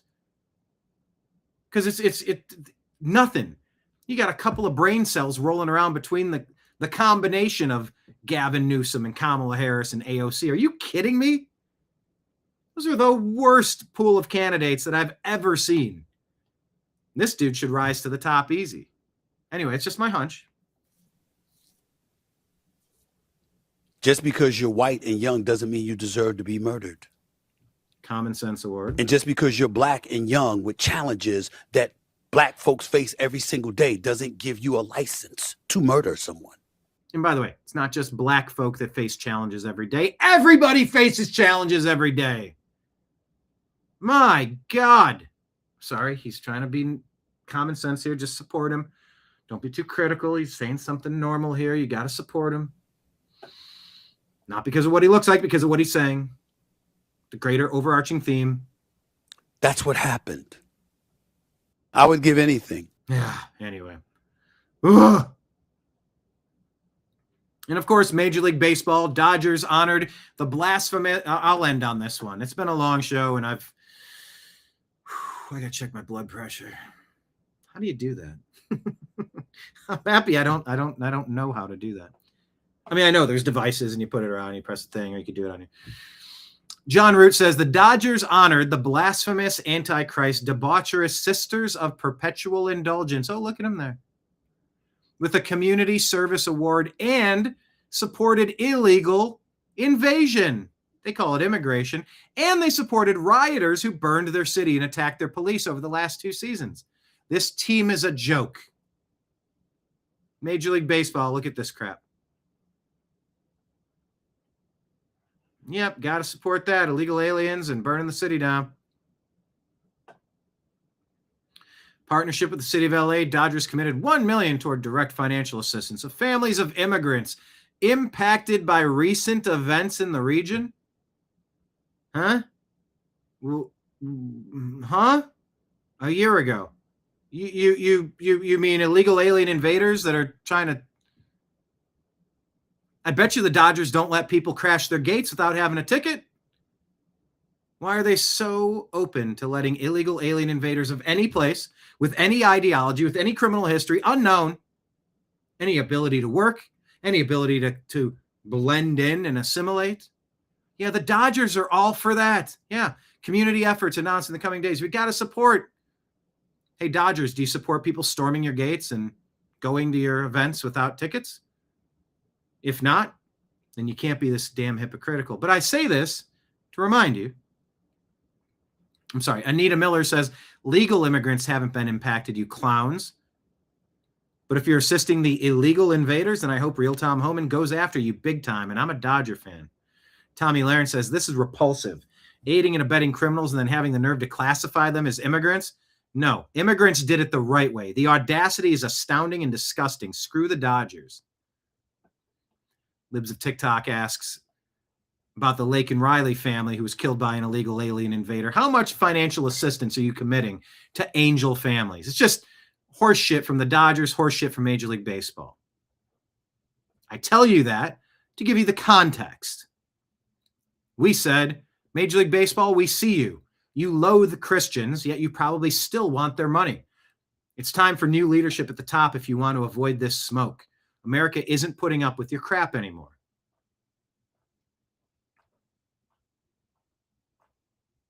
There's a second part to this.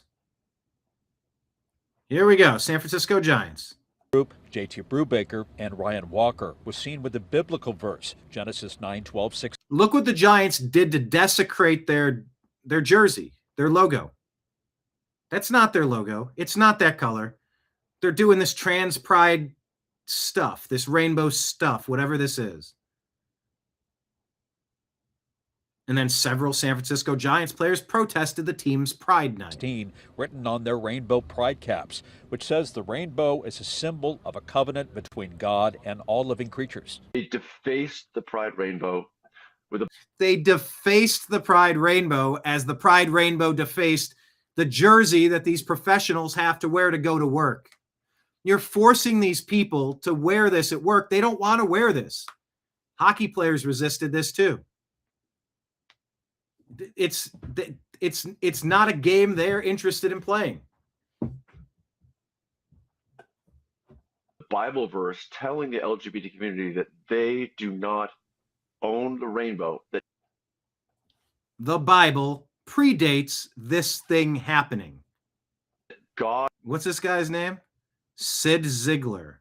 Own the rainbow. That God owns the rainbow. Yeah, there is a God, and that's what it says in the Bible. The rainbow being the promise to man. Sid Ziegler, co-founder. Your groups have tried to co-opt, failed. I mean, temporarily had a pretty nice heyday with it. But eventually will fail at co-opting the meaning of the rainbow. You had a good run. Desecrating the rainbow by putting a scripture. I think you got it backwards there. Out Sports calls the Pride Night display disgraceful. If I were a Giants fan, I would never attend a game again. In a statement, the Giants... Yeah, that's exactly what Giants fans are saying.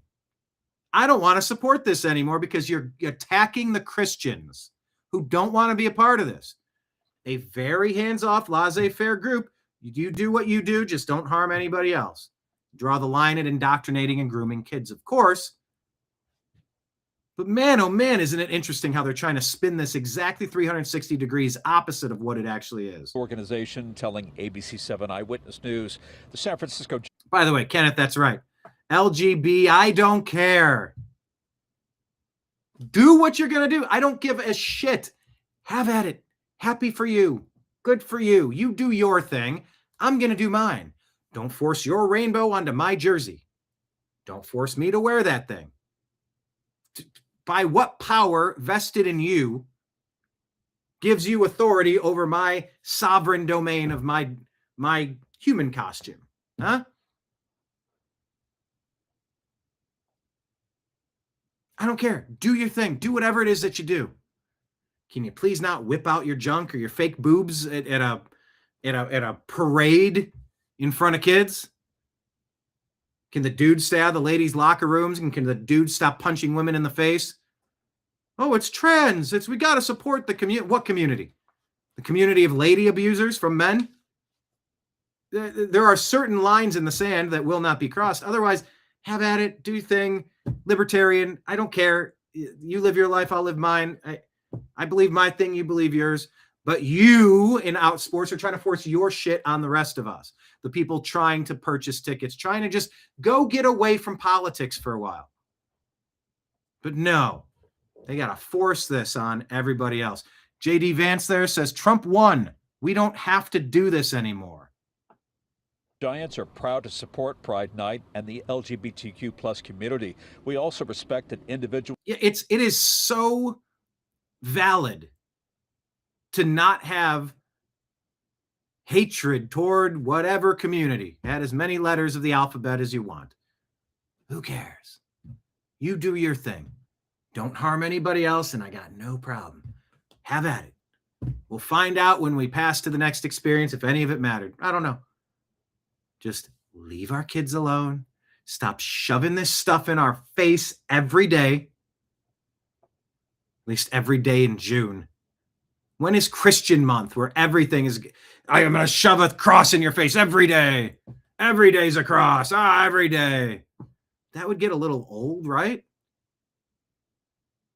I mean, I'm a little uncomfortable with like locker room talk.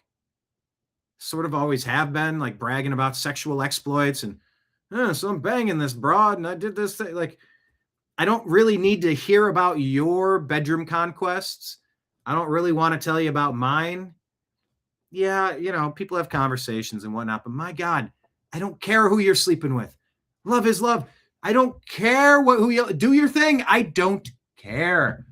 Except that you're bugging us with it and it gets annoying. So we care. and you're trying to force your will on other people. Here, you got to wear this cross. Wear this cross. San Francisco Giants. Oh, well, it's Christian month in July. Christian month, Christian month, Christian month, Christian month. You got to wear a hat with the cross on it. No more San Francisco Giants. It's Christian month. It's Christian month. It's Christian month. Could you flip and imagine? At some point, even people that are cool with Christians would go, stop it. I get it. You're a Christian. Just let it be, man. You know, I've never been really comfortable selling God, being an evangelist. As a born-again Christian, it's like you're supposed to kind of preach the gospel. And I've always been a little kind of like, you know, you do your thing and I'll do mine. Like, I don't know if you want to talk about it, I'll talk to you about it. I don't even really want to bring it up. I don't really want to get in on it. Whatever. I do a little bit more now to push back on some of the other stuff. But just because we don't want to hear about it nonstop doesn't mean we hate you as a human. It just means leave us alone. Individuals may make personal choices about participating in team activations. We understand that the choices by individual players has caused pain and anger to many in the LGBTQ plus community. Yeah, you know what? The actions of the Dodgers and the Giants have caused pain to the Christian community. Are you sorry about that? And we're sorry for that.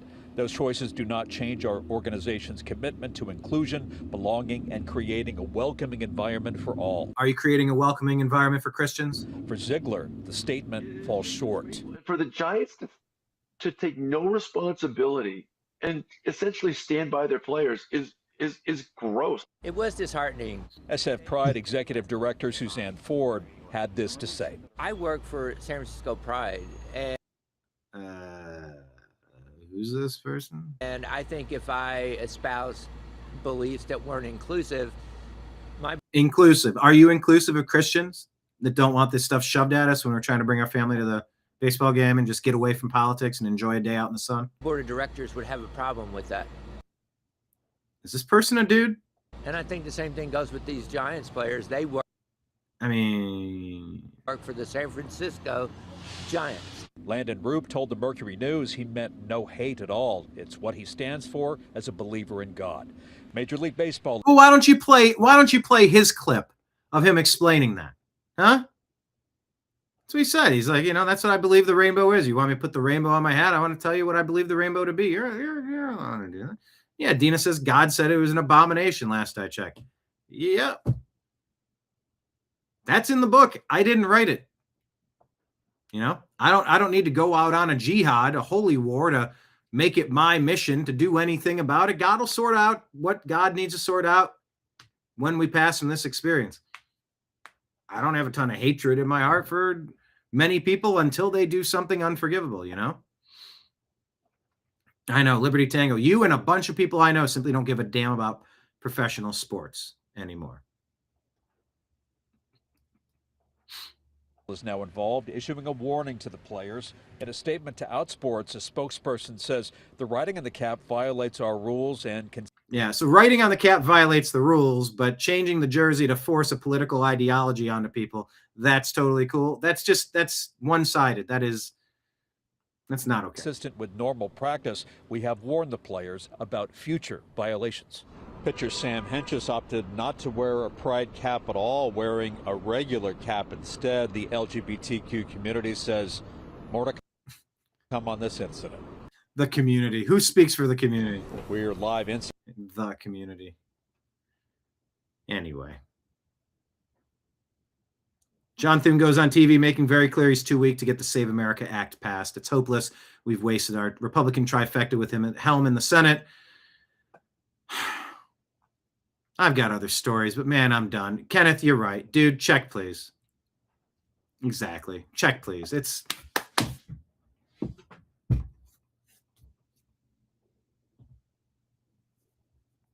I don't care if you're Islamic and you want to worship your version of what you believe God is. If you're going to abuse a kid, you're going to try to force your Islamic will on us, then we got a massive problem. Line in the sand.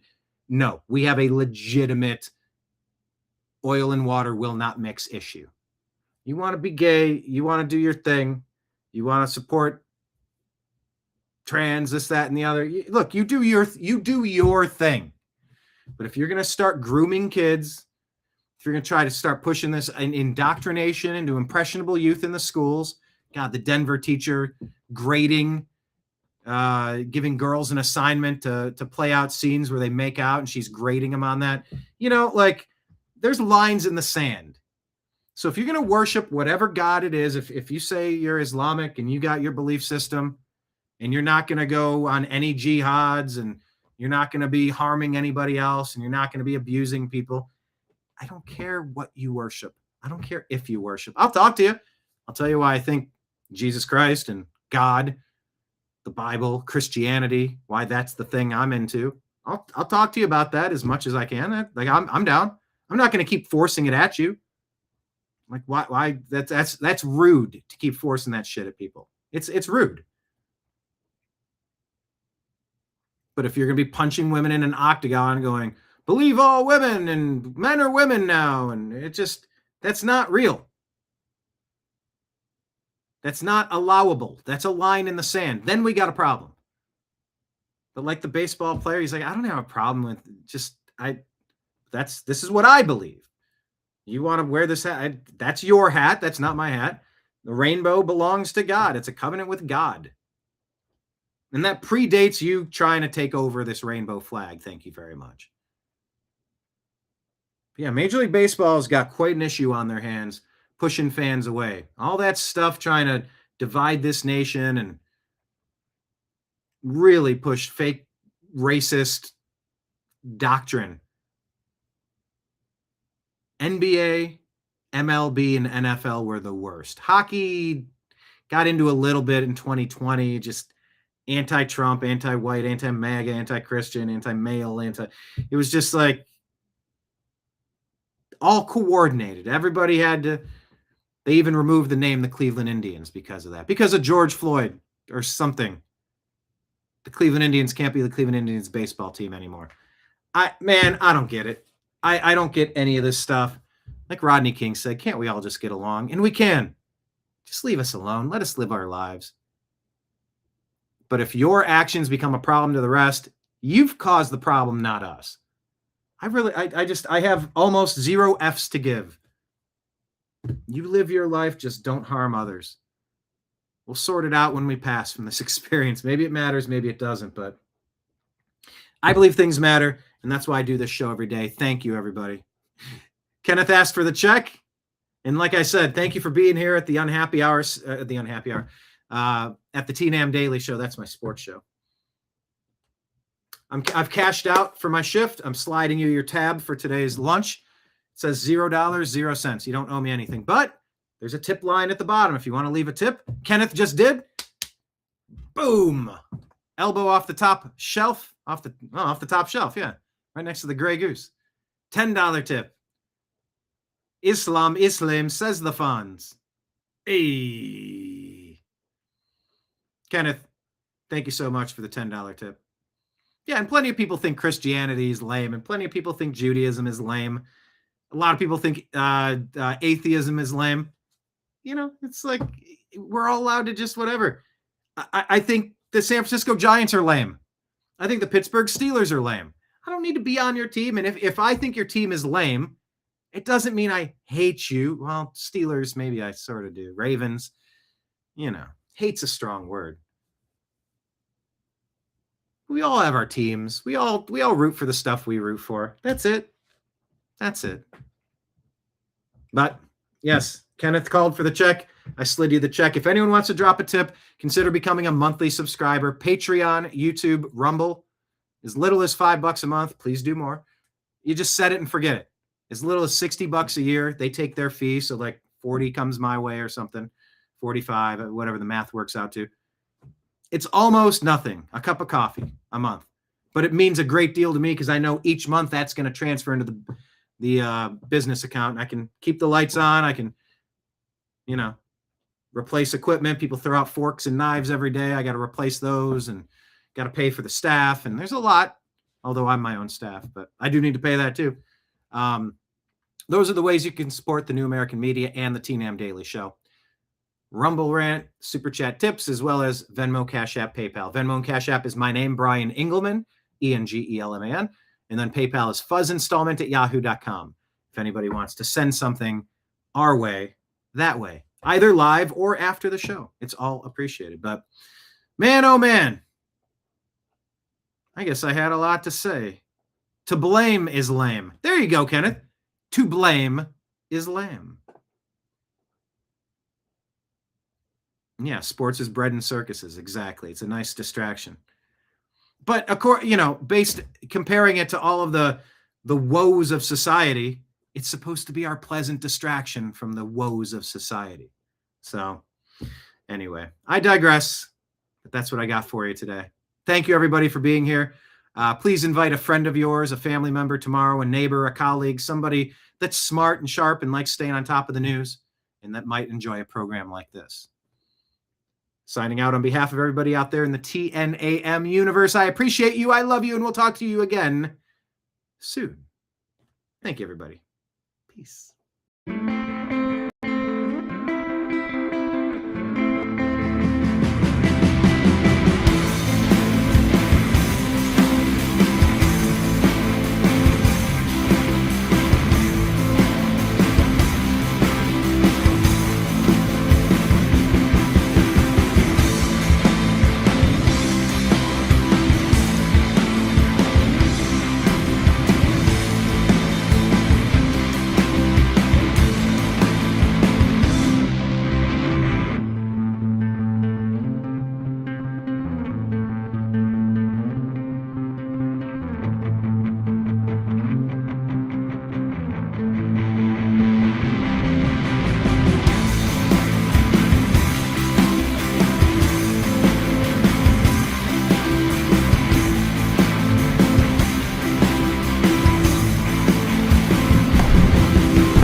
Your guide to the truth. TheNewAmericanMedia.com.